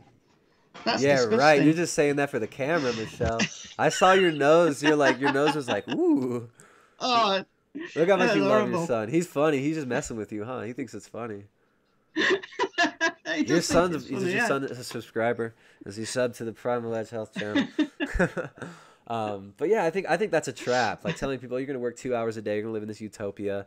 That's like, I mean, it's kind of this hellish matrix world that they want to sell people on, where you're gonna play video games all day. You just live in whatever alternate reality you want. It's like, what about just actually getting outside and working on the land? Like physical work it feels so good. Right? It actually is rewarding to build something. It's actually rewarding to do things with my hands, even though I don't get to do it that much because I'm always on a freaking computer working. I love it. So, and I like this too, but at 2 hours a day, it's like, what am I going to do? Just sit around and be depressed or Yeah. something? Come on, you got to work. We got to do something. Well, that's why everyone's mentally ill, Right. because they're either living in an alternate reality or they're working a job that they hate. That's where all their mental illness is You coming probably from. don't see that many. I don't. But All right, so the people that where I live, right, it's more of a rural area. So like people just work on the land. There's basically no antidepressants here in Ecuador, right? Like the use of antidepressants is almost unheard of in the community we have here. I don't know a single person who I would say is depressed, right? These people, they work with their hands, they work on the land, they have animals, they raise their own chickens, they raise their own goats, their own cows. These people are happy, right? And they live a fulfilling life. And I think that the West gets tricked into this stuff. It's kind of like the serpent in the garden says, you're going to be like gods, you're going to live forever. That's what we get sold through transhumanism. It's the same old thing, same old trick. That's right. I completely agree with you. I completely agree with you. But it doesn't mean to say that slop that they're going to feed us all is vegan, because this is the thing. If they really wanted everybody to live on that stuff, why subsidize the factory farms? Why bother? It's just part of the dialectical process. It creates a dialectical tension too, right? So so it's like some vegans have a straw man that they're attacking. While they attack the small family farm is who can feed us, right? The factory farming, this was created by the Green Revolution, by these big foundations, the Carnegie Endowment, the Ford Foundation, the Rockefeller Foundation especially, and now Bill Gates Foundation is huge in this. So they're pushing for the destruction of small family farm, for the creation of factory farming systems to feed everything Monsanto patented seeds. It's just part of the process. You can't go straight from step 1 to step 5. There's a few steps in between. What I'm saying, my thesis is that the vegan movement, it's just being used as a wedge issue, and people who mean well, who think they're fighting the system, are actually doing exactly what Bill Gates, Richard Branson, Ted Turner, or these media moguls want them to do. And that's why they put Joey Carbstrong on TV. They put Joey Carbstrong on TV because he seems like the edgy guy. They're using him. He's a useful idiot. And that's why they put him with a guy that everyone hates. Everyone hates Piers Morgan. So they put Piers Morgan up against Joey Carbstrong. Yeah, Joey might look silly to some people, but a lot of people are going to side with Joey, and they'll think, hey, that guy's got tattoos. He's kind of cool. He's like a millennial. He's pissed off. I'm pissed off. He's depressed. I'm depressed. They resonate with it. So I really think what we're seeing is a bigger picture, and people who are smart. And look, I'm not that smart, but if you gave me the reins, and I was a psychopath, I would know what to do to get certain things done, right? Like, you can manipulate people easily, but I'm not like that. I want to tell people the truth. I want to actually, I want to have good world to pass on to my kids. So these foundations and stuff are pushing this, and they're pushing the factory farming system as basically just one step along the way to destroying all agriculture, like they said in 1929 and in Brave New World. So yeah, it's not vegan, right? They don't care about vegan, but they'll use vegans. They'll get Beyonce and Jay-Z, OTO member Jay-Z, to come out and talk about veganism so great. Here's my book, The Green Print or whatever, like the Green Print diet. And they're pushing veganism through these celebrities because they want people to buy into this basically transhumanist agenda of feeding them junk. Well, yeah, they are pushing, absolutely. As I said before I got cut off, that they are pushing veganism. It's absolutely clear they are pushing veganism, amongst other things, because it's part of, they can make money off it. Bill Gates can make money off it. To sell his Bill Gates can make money. The Rockefeller Foundation, these are the people who run the central banks. They make money. It's illusion. They make money out of nothing. So it doesn't matter money at a certain level. Money doesn't matter. It becomes just power and resources. So yeah, you're right. Money is just a proxy for resources, but like they can print it. These people don't need to make money. They want power. No, they want the resource. Yeah, power over the resources. So you get somebody to buy a house with a mortgage that they can't pay, and then once they default on that mortgage, then the house gets taken and they get more. So they want resource, and they've won. Well, to a certain extent. But I mean, what is winning? I mean, hasn't it always it's kind of always been like this too? And you look at all these cultures in the past, it's kind of been this constant, well, I mean, I don't know. What do you see as the grand scheme of history, right? I mean, I guess it all depends on our worldview, how we view it. But I see it as... It does depend on your worldview. That if you take the, when the Roman Empire crumbled, whoever led that went into hiding, and they've just reinvented the same system. Well, the Inca system was the same. When you study the Inca system, it's actually the same thing, right? Yeah. So the Inca system was, it was actually a socialist system. It was based on taking over smaller cultures and assimilating them into the bigger culture, right? The Inca did the same thing that the Spanish did. They would go valley to valley, and so they'd come to this valley and they would say, hey, we're really nice. We're the Inca. He's your king. It's, decree by the gods. It's a bloodline lineage. He marries his sisters. And there's one Inca. There's one king. People talk about the Inca people. No, there was one Inca, and that's the king. And he ruled by blood right? So it's the same as some of these older systems we see in the ancient pagan world. And they... the Egyptians same thing. Yeah. So they would take over a valley and they'd say, you can either join us or... you can not join us, but you will eventually join us. And so if people said no, they would kill off all the men.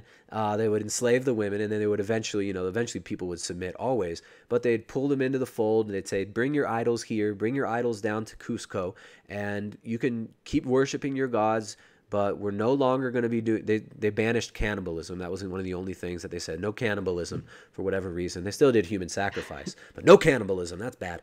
And they did the same thing that you see now with the big foundations, the Open Society Foundation. They do it a little bit more subtly. They take over through culture revolutions and through they send weapons into societies. Like this is a weapon. They send these in, and they disseminate culture through that. So they sent porn into Iraq before the invasion. The Israelis blast pornography into Palestine. They use these as weapons of cultural change and of spreading degeneracy. So it's not vegan, right? Like, okay, sorry to rant and rave.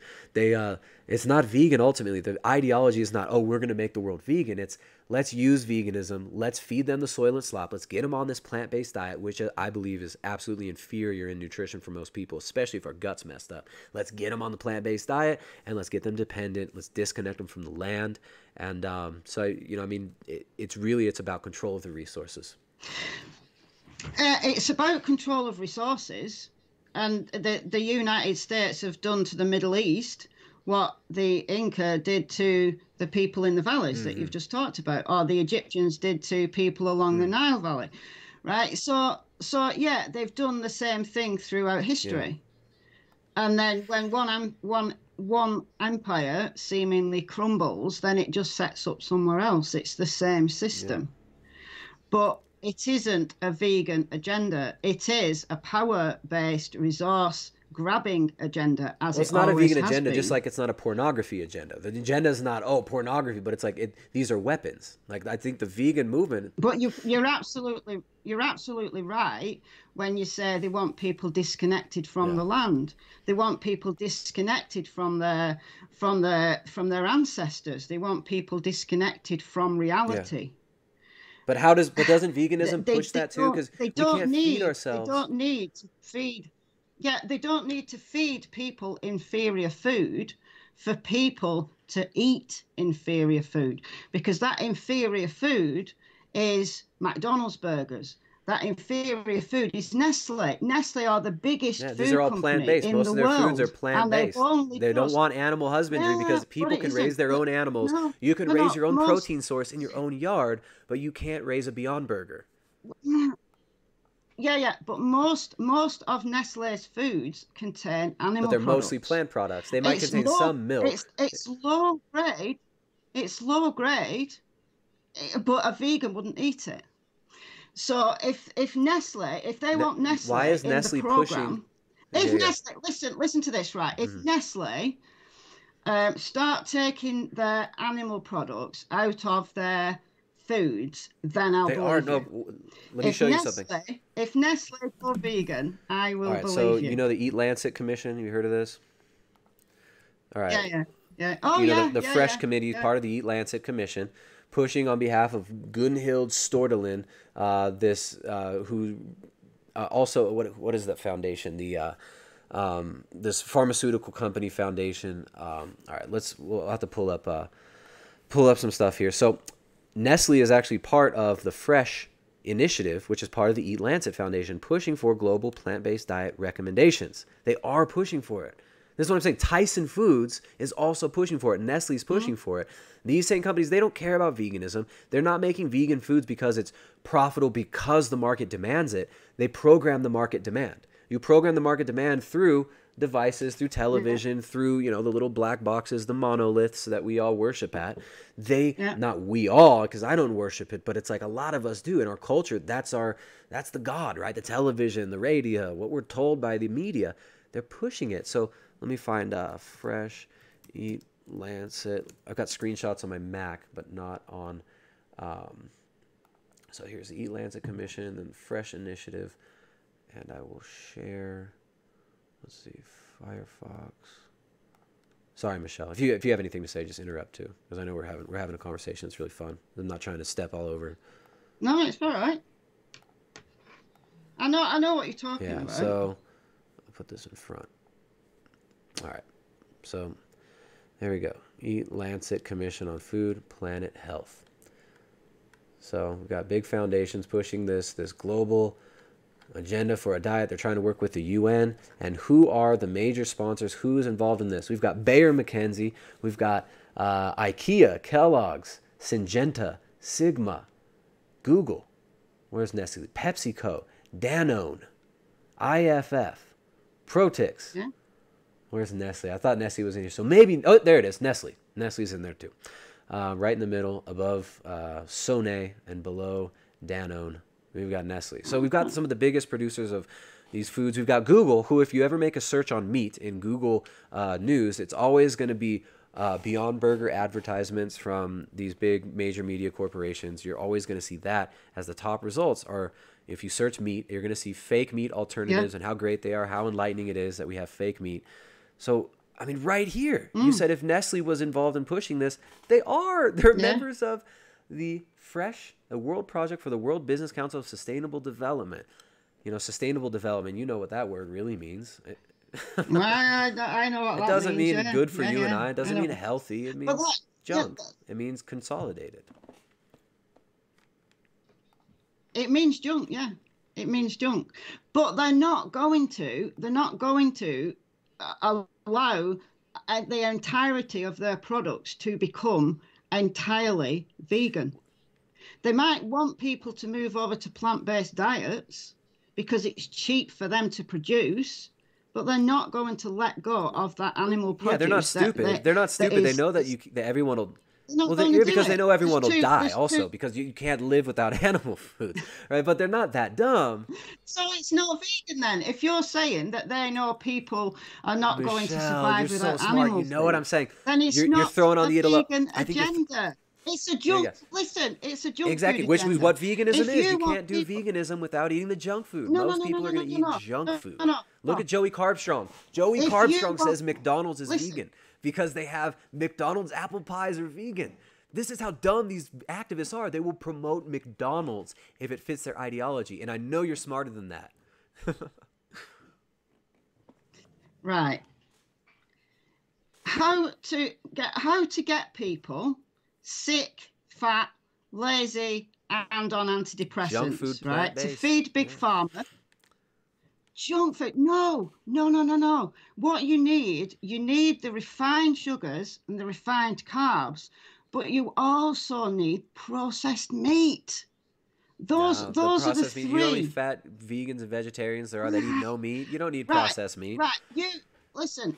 Let's segue into Bart Kay, because Bart Kay will tell you, and Bart Kay will tell you this himself, that if you have a high carb, high fat diet, that is the worst thing. Well, yeah, right? I mean, a highly inflammatory diet. Yeah.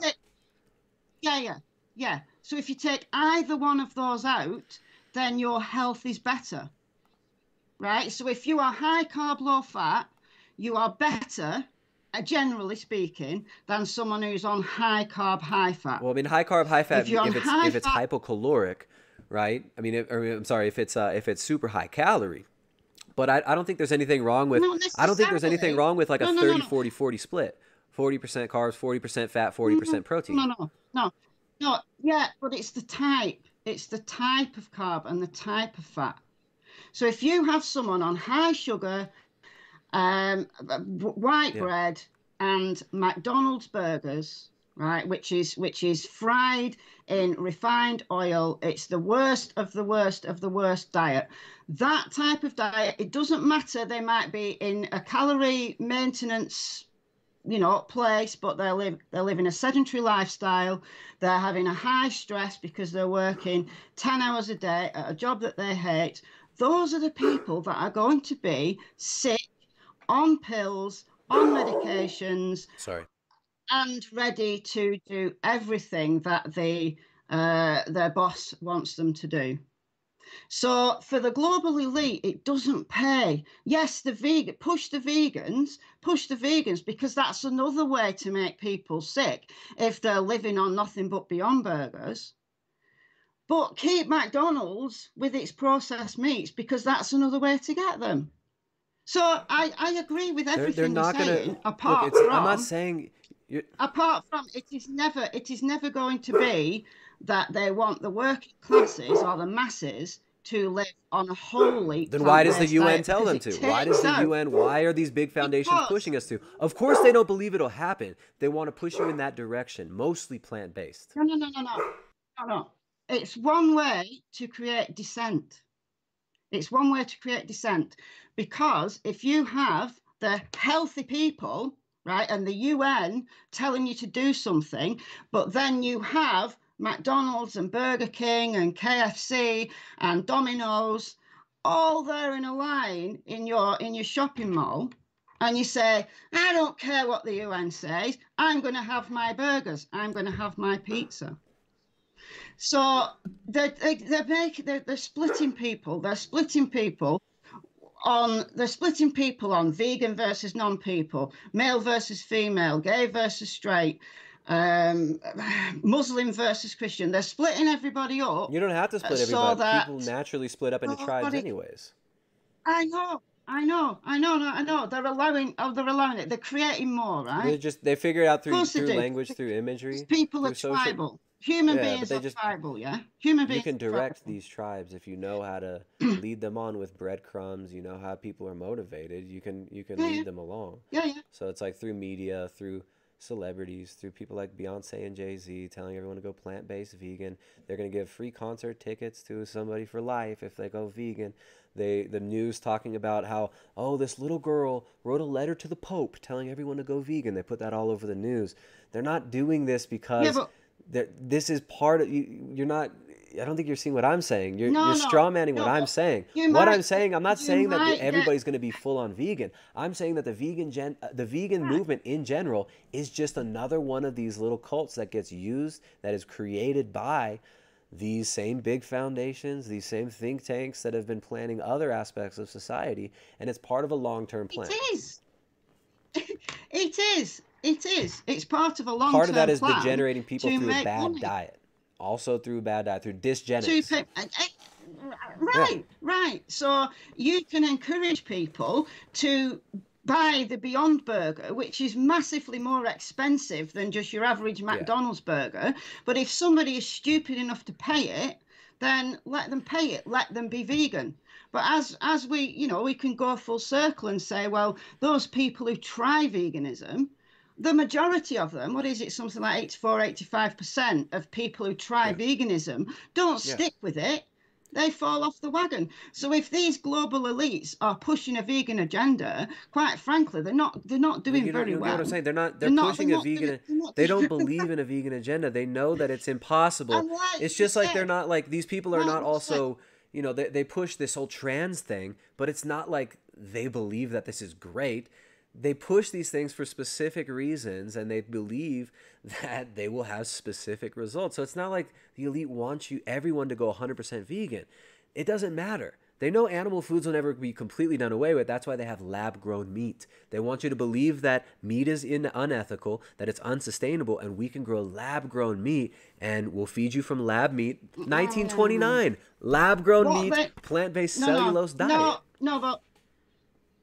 But in 1929, they didn't have the high-scale factory farming. But he talked about what they actually want. They don't want. They don't, no. They don't want people working on the land because, like you said, those people are happy and those people can sustain themselves.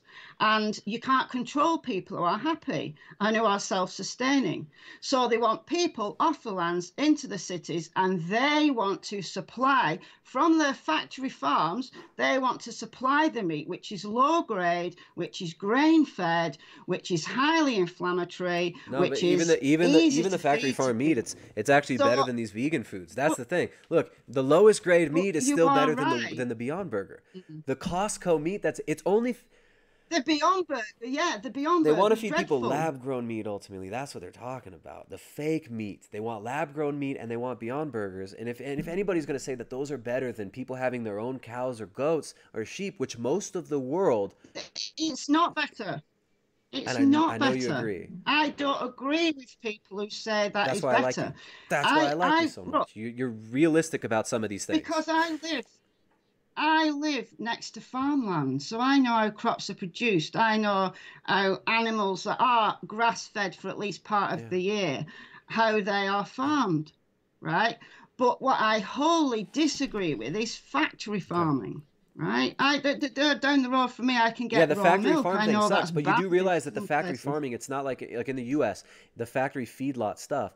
Those cows are grazing on pasture for 90% of their life. Then they go to the feedlot before slaughter. It's one small part of the supply chain, but it's the most Yeah, profitable. that might be cows, but chickens, Yeah, chickens yeah, and that sucks. pigs That shit sucks, dude. specifically, that Well, is and they dreadful. zone people That in the is cities dreadful. to where they say you can't have your own chickens or goats. Where like if you live in a small piece of land, less than an acre, you can have several goats and have your own meat source. Yeah, They don't want that, right? So it's like you can't have chickens and exactly. yeah, I agree with you. yeah, We agree. We agree on, I'd say we agree on 90% of these exactly. issues. The things we I don't even think disagree we on disagree on anything. What is, do we disagree on? I think we disagree on the term vegan agenda. We Yeah. agree that there is a push, there is a media campaign, but we disagree that that is the future for No, the humanity. future is not. It's I not full think that, vegan. It's but the vegan activists. It's like okay, it's one wedge, right? You have this global Maoist style revolution where yeah, part of these kids are screaming about. I mean, I'm a trans vegan rights activist because I'm trans vegan. Like I identify as a vegan. I don't eat a vegan diet because I just really feel way better on meat. But I want all the benefits of. So we have all these activists in different ways, and a lot of it's just inane and makes no sense, right? A lot of it's like you have people fighting against family farms, trying to get rid of family farms, calling them factory farms, right? Like Joey Carpstrong and Earthling Ed went to this small family farm where, yes, they had pigs in fallowing crates, but they don't understand that these pigs are in fallowing crates for a reason, to protect the piglets, right? So to protect the piglets, these activists break in, the piglets get trampled. So these activists are getting used to destroy the family farm, to destroy all animal agriculture as a way to remove us from the land, to remove us from, that's what I'm saying. The vegan activists are a part of this global revolution, and they don't understand what they're really doing. They are fighting the family farmer. They're fighting the rancher instead of fighting Nestle, instead of fighting Tyson Foods, who actually is factory farming. Tyson Foods, the biggest like chicken producing, they think it's great that they're putting hundreds of millions of dollars in the Beyond Burger, and this is inane. The agenda is not to make everybody vegan. The agenda is, just like you said, get everyone on a primarily junk food diet that's processed. And the vegan thing yeah, is yeah, one of the quickest routes to that. And if you brainwash everyone with Disney movies, everyone watches Bambi, and they think that they're eating Simba every time they have a hamburger, and they believe it. Like, and that's how you do it. It's an advanced propaganda campaign at many different levels, and it's long term. So I'm not saying that they want everyone to be yeah. vegan. But They know on the, everyone's never going to be vegan because not everyone can be vegan. You see how many vegan YouTubers can't even be vegan, even though their whole income and yeah, identity is about it. exactly, exactly. So vegan is just a way for them to make a quick buck, right? Get people onto a trend. They'll buy the Beyond Burger for whatever, 3 times the price of a McDonald's burger. And these companies are lapping it up because it's very easy to produce and they're making a Yeah. massive profit on it. So in that way, yes, vegan activists have fallen for the program. However, if you think about what the majority eats, the majority of people are eating in the West are eating the standard Western diet, which is going to make them very sick very quickly, right? The high carb, high fat, right? So we are agreed. But we it's are like the types of agreed fat, on right? There's the types of fat too. The types of fat. If you take, let's say, a McDonald's burger, right? It's fried in refined vegetable oils. Plus, it's got the meat's the only good thing in there. Lowest it's the only good thing in there, in my opinion. Yeah, but it's the lowest. It's the lowest grade. Which is still better. Still better than like a Beyond Burger, the lowest grade meat. It probably is, right? It's You're gonna probably get in trouble. as bad. They're gonna say you were never really vegan now. You've got to remember that the both of them are fried in refined vegetable fat. Terrible. I totally agree. Yeah, absolutely. I think we agree on everything, Michelle, except that you should eat meat. That's the only thing we don't agree on. I want to see you like after a few weeks of eating some meat, or even if it's fish or eggs. I just want to see you because I really think you'll feel so much better. Can we talk about? I can't remember who it was that I said this to, but if I ever get 1 million subscribers, I'll eat a steak on camera. Man, I wish All right. How much does it cost to get 1 million fake subs? PewDiePie, help me, PewDiePie. All right, we need some shout outs. We gotta get you 1 million subs. But I really think. I just think so many of these vegans are in denial. We talked about this earlier, and you were laughing at it. You thought it was funny, but I really think you're conflicted. I think that in the back of your mind, you have to wonder if you would feel better with some animal foods in the diet. Like, don't you ever think about it? To be honest, no, I've explored every possibility. And I watched your interview, not an interview, your stream that you talked about when you spoke to Goji Man. And Goji Man, Simon had said to you that he's not an ethical vegan, and he's thought about the possibility of.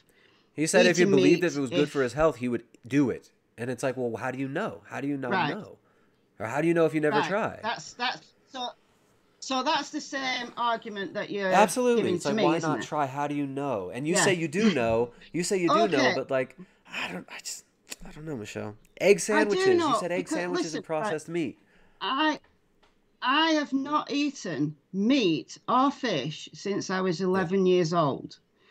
And I have always been incredibly fit. Up to 2006, when I started being ill, I was incredibly fit. I was a black belt martial artist. I did loads of cycling, walked everywhere because I didn't have a car. I still don't have a car. I walk everywhere, right?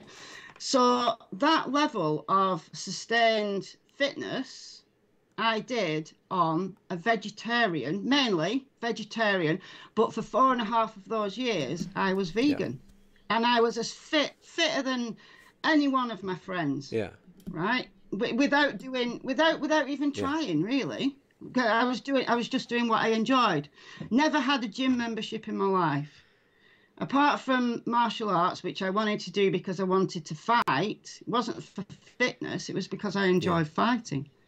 So I was fit without meat. I have grown up, my body has grown up through puberty, through having children, it has grown up without meat. So why would meat now make me better? Because I don't think my body now would sustain eating meat because... Fair enough. Fair enough. They wouldn't know what to do. But how do you know? I mean, all I'm saying is, like, if you don't try... Because I know how fit I used to be. But why aren't you that fit anymore? I'm not trying to be mean or anything, but why not anymore? What happened? No. Well, when I started being ill, then I did the experiments. I did the giving up gluten and the giving up sugar and the giving up this and giving up that. And nothing changed it, right? It's just something that is not diet related. And actually, I do feel better since going vegan because I didn't realize what an intolerance I had to milk. Because I'd always suffered from every winter, like a bad chest, like bronchitis type chest, asthma. I was on a steroid inhaler for several years, and I gave up milk and it went away. And you can't say it's because you were on pasteurized milk, because when I was little, I was actually brought up on raw milk. And I always had a cold, I always had a stuffy nose, and that has completely gone since giving up Well, dairy. maybe, I mean, look, sensitivity to dairy, but that doesn't mean that fish, eggs, meat would give you the same thing. The only animal product that apart from dairy, that I've grown up with is eggs. And I don't miss eggs. I didn't particularly like them. I'd eat them if they were there and that was the only thing, but I don't miss them. And when it was winter, because it gets very cold in the UK, I was craving fat. I was craving fat when it was very cold. What about butter? And I was eating two avocados a day and a bag of nuts that I just was kind of tucking into at work. And that was it. That was fine. And I kind of think to the likes of Tim Sheaf and Raw Varner and so on, just eat avocados and nuts, because what you're actually doing is craving fat. Dude, and people I have are eggs scared, in my yard. I have eggs in my yard. That's Why import avocados? Well, I have avocados in my yard too. You don't need to. You don't need to. Because you have eggs in your yard. But the nuts are so much more destructive. Right? They take so much more resources to produce almonds, to produce these nuts, than it does to produce eggs. I agree with you. I agree with you. I understand food production. If I had land, because land is expensive everywhere, in the UK, right? If I had land, I would have chickens. I'd give eggs away. Right, because I like chickens, I like them. I like the idea of chickens. Fun. Apart from one of my dogs who. Well, you train the dogs to stop after a while. After you lose about 30 of them, then the dogs figure it out. Daisy, she used to think there was an overpopulation problem. She went all Bill Gates on the chickens for a while, but she's been a little bit better about that lately. She's been nice about it. But it's been. I was joking in a video the other day, and I said that if there was a complete global economic collapse, I would survive, because I know, because my Poppy, my Jack Russell, she's a good rabbiter, and I know where all the rabbits are in the fields. So I'd go and live on rabbits. It'd sustain me. I know rabbit's very lean, but rabbit meat was one of the meats that I remember liking. And I think it's because it was low fat. What if you're thinking about this and you're coming up with these hypothetical situations as a joke, not just because you're making jokes? What if your body's like, Michelle, please rationalize somehow eating a rabbit? Because like all these vegans, I think they don't need it. Bobby's perspective. Bobby put it off for a whole year. He said, all right, guys, I am going. He said, I'm going to wait a year and see if I can clear this up. He was doing whole foods, plant-based. He was eating as much caloric intake as he could and maintain weight. He did maintain weight, but he said his digestion was horrible. He felt so bad on it. And as soon as he had some meat, he felt better. So to me, it makes me sad that like someone like you, lovely person, got a great personality. Listen, I wish. I don't have bad digestion though. You mentioned chronic fatigue. Chronic fatigue. Yeah, but I don't have bad digestion, right? I don't fart a lot unless I have onions. I don't get bloated unless I eat raspberries or apples. Michaela Everything Peterson else, didn't have bad digestion as well. Her joints were breaking down. She had chronic fatigue and depression, and her joints were breaking down. Well, I've not got depression or bad joints apart from my back, but I did. You are very happy, and you're really sharp. My neighbours, across the way there have rabbits. They breed. See, look how hungry you are. You've got it mapped out. You're so hungry for these. If I was craving rabbits, I'd go in the middle of the night and steal a rabbit, right? So that'd be free meat. And that would be ethical, right? because I you could stole just wring its neck, eat the rabbit, right? But I think they're cute. I don't want to eat them. They're just cute little bunnies. They're cute little bunnies. I don't want to eat them. They're cute. They're fluffy. And I'm allergic to them as well. So I'd have to find a way of killing it without getting its fur on me, because I'd just get runny eyes and Oh, feel okay. horrible. But I don't want to eat rabbits. They're You too don't cute. want to, but it sounds to me like you're the biological level, like your body's kind of telling you it's already mapped it out. It sounds like it's inevitable. In the next few weeks, you Well, are going to be killing one of those if rabbits and eating it. I'm calling it. if if if our economy collapses, if Brexit goes wrong, and the economy collapses, then I will go over and I'll start stealing those rabbits. They won't know what they don't know. They won't know where they're going. They'll set up a hidden camera and they'll see me sneaking in the middle of the night. Ah, you're so funny. See, I told you guys. I told the audience. Some people are like, "Why are you gonna have Michelle Lowe on? She's crazy vegan." I'm like, "No, she's got some charm. She's got like a lot of attractive aspects to her personality, and she's fun." I don't know. So, let's see what the chat says. Tristan plays common BS artist games. Says somebody who's just going to be hidden from the channel now, I guess. Eat a rabbit challenge. Ask Michelle about anxiety and phobias. Someone wants to ask about anxiety and phobias. Let me read this super chat. There's a super chat. Wow, Lazi, thank you so much for the kind super chat, the generous $20 donation. Whole food plant-based is the way they manipulate health-conscious people into willingly making themselves docile and confused. They want strong and healthy people to break themselves down into submission, and I would absolutely agree. It also attacks fertility in many ways too. But I think Michelle disagrees. She doesn't think it's true. She thinks they're just doing it wrong when they get infertile and stuff. Or what do you think, Michelle? Well, I didn't have a problem with fertility. Fair enough. And I can only speak for myself. But people who live on highly restrictive diets and, their periods stop and they stop ovulating, or they get pregnant and they lose it early in the pregnancy because their body is depleted. That doesn't necessarily mean that they're vegan. They might be suffering from an eating disorder and they've latched onto veganism because there are some vegans who actually are just suffering from anorexia. Yeah, I agree. Sadly. In every diet. There's paleo people too who are clearly anorexic or clearly have eating disorders. Yeah. Yeah. So those people are going to suffer with fertility or loss of sex drive. But why, when they eat some animal foods, does again, it go away though before they even gain a bunch of weight? It stops and they feel better. But some of them do. Some of them do. Not everybody who suffers from an eating disorder and becomes infertile is vegan. We're just seeing that because we're living in a YouTube bubble. But in the real world, there's many people, the vast majority of people with eating disorders are not vegan because they'll live on low-calorie foods like fish, which is relatively low calorie, but they don't need to eat a lot of it to feel full. Okay. Fair enough. Yeah, you can expand on it. Keep going if you want. You seem fired up. No, I mean have I exhausted really, you? Have I exhausted you, Michelle? Are you stressed out about how vegans are going to respond to your conversation here? I mean, they're going to say all kinds. They're going to say I was manipulative. No. He's a liar. He's a snake. He's what else now? Now I'm a homophobe. No.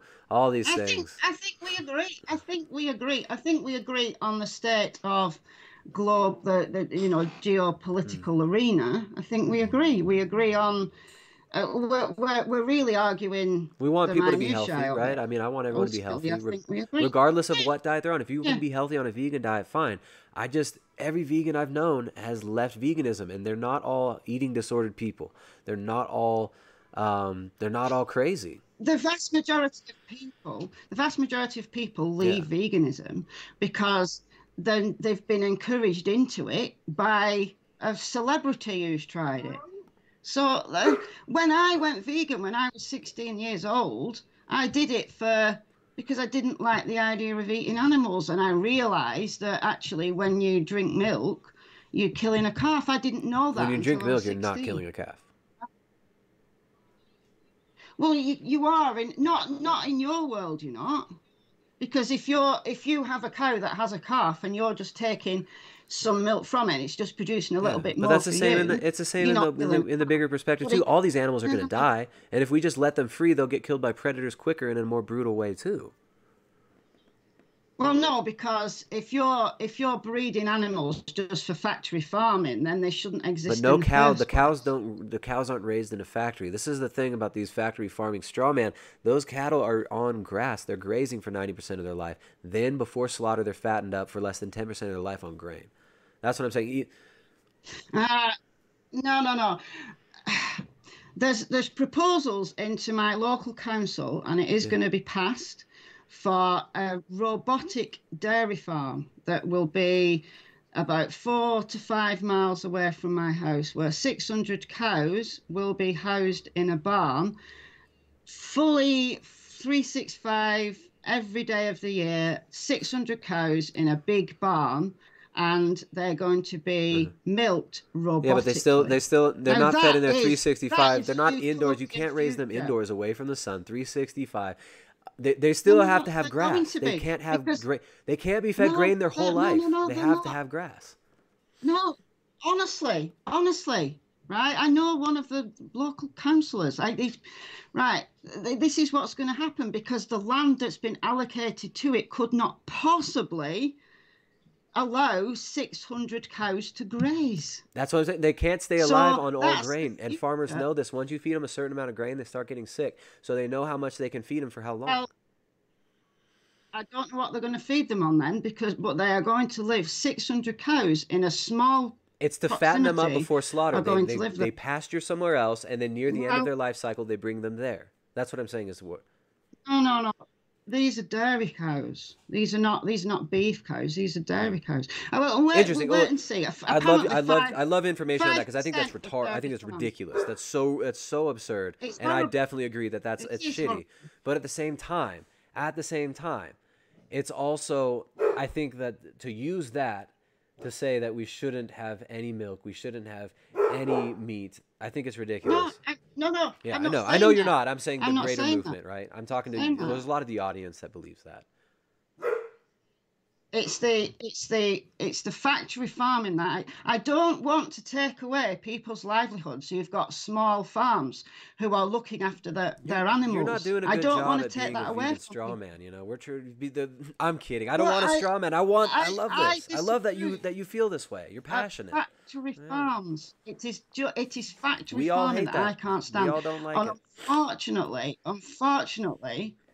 we are going to see more of it because in my local area, I know the dairy farm, and I know that at least in the spring and summer months, the Yeah. cows are out in the fields Yeah. every day, right?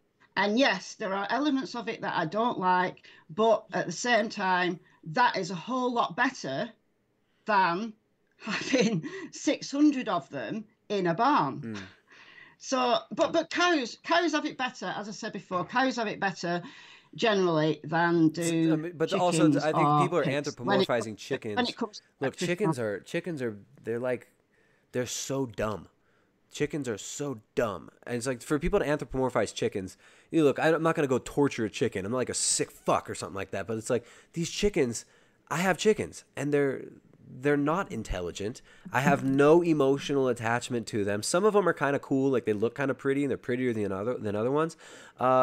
But they're dumb. I have no Yeah, emotional problem killing a chicken. I don't even like eating chicken, so we just eat their eggs.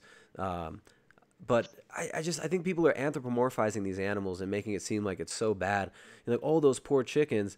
You know, yes, I think the Tyson food situation is freaking horrible. Factory farming sucks. But it's like this, oh, these poor chickens are suffering. All these people talking about the chicken suffering and speciesism, right? Talking about human babies should be aborted, but chickens are suffering and you can't eat their periods like freely. To me, it's so nonsensical. What do you think about that? Freely says human abortion good, chicken period eating equals murder. Like, how is that coherent? I don't think human abortion is good. However, it's the woman's right to choose. It's not a choice I would make personally, but it's the woman's right to choose. In terms of freely not eating chicken periods, that's her choice. If a chicken was free running and living in a yard and it was just dropping eggs and it wasn't sitting on them, and you needed that nutrition. You know, people who are living in, I don't know, Tanzania, like John St. Julian. Do you know John St. Julian? No, Have I you have to heard look of into him? He lives in Tanzania. He runs like a children's for disadvantaged children. He runs a charity. And the majority of the villages where he lives in Tanzania are plant-based because they can't afford to keep cows, they can't afford to buy meat and milk and so on. But what they do, they have wild chickens running around that don't belong to anybody, and the kids eat the eggs. But that's the only place they're going to get omega-3s or B12. But yeah, essentially they are plant-based, right? So in those situations, those eggs are valuable. And for someone who has depleted their body purposefully, like Tim you're Sheaf, so mean to Tim. Poor Tim. perhaps that egg is valuable. But what about somebody who hasn't depleted their body purposely, but who? But then it doesn't matter then. If they have all the nutrition that they need, then eating an egg is personal choice. Eating an egg isn't a need. It's just a want. They just fancy an egg, a boiled egg or a fried egg or a poached egg. They fancy it. They don't need it. You don't need anything. We could say you don't need anything. It. You don't need to breathe. You don't need to live. You don't need to not commit suicide. We could say you don't need anything. Exactly. We can say that. We can say that. But the majority of us have a desire to live, to carry on breathing. But it's a woman's choice. But it's a woman's choice desire, to kill a baby at 9 months and to have that baby removed and have its organs harvested while the. Oh no! I don't agree with that. No. What about because what about the late-term abortions? 9 month in New York, they now are harvesting these fetuses at 9 months, a 9-month-old child. That's and they keep them alive, and they harvest the organs, and they're selling them for lots and money.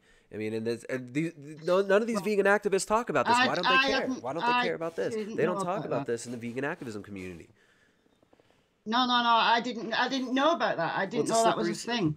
I knew there was late-term abortions, but I didn't know that was a thing. If that is true, that is truly out of this world. They're trying to even push it further, right? I'm sure Bill Gates would say, some of these, the rhetoric goes even further. It's like, well, a child's not really independent of its mother till it's like 18 or 22. Some of these people literally, they're.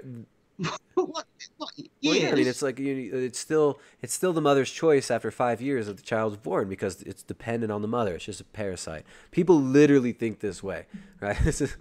So you can kill a 5-year-old child? No, you can't legally. I'm saying, but the rhetoric and people that people are starting to push, they believe this. There are people who are pushing these ideas.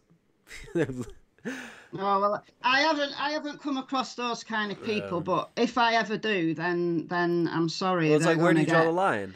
They're going to get where does one draw the line? About them. Where does an abortion become non-vegan? Like, where does it draw the line? I would have to ask Freely this, but an abortion isn't non-vegan. Abortion, as I said, it's a very emotive issue. It's the woman's right to choose, but I would not choose that choice. It's just funny because the vegans would say it's a woman's right to choose. I mean, the vegan activists, they'd say, most of them would say, it's a woman's right to choose, but killing a cow is murder. And to me, it's just very hypocritical. I don't know. So I think you sound like you agree on that one, that it's hypocritical to call it. I think the different issues. Is it murder to kill a cow? No, not legally. Cool. It isn't. You're in so much trouble. The ethical vegans are about to. You're gonna be slammed so hard. You shouldn't have let him do that. He manipulated you. They're gonna say all kinds of stuff. It's just gonna push you towards eating meat because you're gonna get mad at them, huh? It's gonna make you want to eat meat when you get the backlash for talking to the evil Tristan. Yeah, but I kind of like the backlash. Yeah, it's fun, huh? My parents took me to the doctors when I went vegan the first time when I was 16. They took me to the doctors because they thought I had an eating disorder, and that just made me want to be vegan even more. So I like people to argue with me. I like people to disagree with me. It just makes me more steadfast. You're on the couch now, Michelle. Michelle only vegan because she thinks it's rebellious to piss her dad off. There you go, guys. Yeah, my dad's dead now, so you know that's another reason why. Yeah, You don't want to I'll prove him stay right because you don't vegan. know if he's still watching. You Yeah, can't exactly, ever give up exactly, because your 16-year-old stubborn self, frozen in time as a 16-year-old, can never admit that her dad was right. exactly. Michelle, this is great. I try to keep these at 2 hours these days, but I could keep talking to you. You're really fun to talk to. You've got a good sense of humor, and you're sharp. And there've been no jump cuts. And you know you've done a really I think you've done a service to the audience of being so honest about your positions. And I appreciate the conversation. And I hope you had fun as well. And I'd love to have you on again sometime. Yeah, definitely, definitely. Yeah, it's been great. Any last Yeah, thoughts that you want to share? I can't even a vegan actually agreeing on I things. think It's a lot of great. us agree on a lot of things. It's just I think the audiences gaslight the content producers into certain views that they don't even necessarily hold. Like they did it to Goji Man. They tried to get him to say, "Oh, you got to be vegan for the animals. You can never not be vegan." And he told me, he's like, "Look, man, if it's about health, then health is my first asset." So I think he might have said that on his channel before too. But I hope people are more honest with themselves, and I hope Michelle admits that she really is just craving those rabbits and goes for it. Michelle, all Fantastic. right. Well, Okay. thanks for coming on. You guys can find her over at Michelle Lowe on YouTube. I'll put a link. Sorry, I got to put a link in the description to her YouTube channel. She's been a sport. It's been great talking to her. She's got a beautiful accent, beautiful smile, and she's a charming woman. So, Michelle, any last thoughts? Anything you want to say to the audience? No, go vegan. There you go. Was that a Bill Gates quote? All Yeah. right, we're out of here, guys. You can find more at primaledgehealth.com. More to All come. right. John Venus says he's coming on tomorrow. We're gonna have a nice conversation. I don't know if he's gonna actually make it, but he did agree tomorrow. Hopefully at around 9:30 a.m. Eastern Standard Time. Be talking to John Venus, and it'll be a nice mellow conversation. He's one of the most successful vegans. It seems to be working for him really well. So I want to hear about what he's doing and his thoughts about what's going on in the vegan movement from one of the bigger vegan YouTubers there. So hopefully that goes on tomorrow. If not, then we'll get it going soon. So John Venus is next. We've got the lovely Michelle Lowe here. Check out her YouTube channel and don't go troll her. Don't be mean. But help her out because I think she's craving meat, and I think she didn't want to admit it. Bye, Michelle. See ya. Bye bye.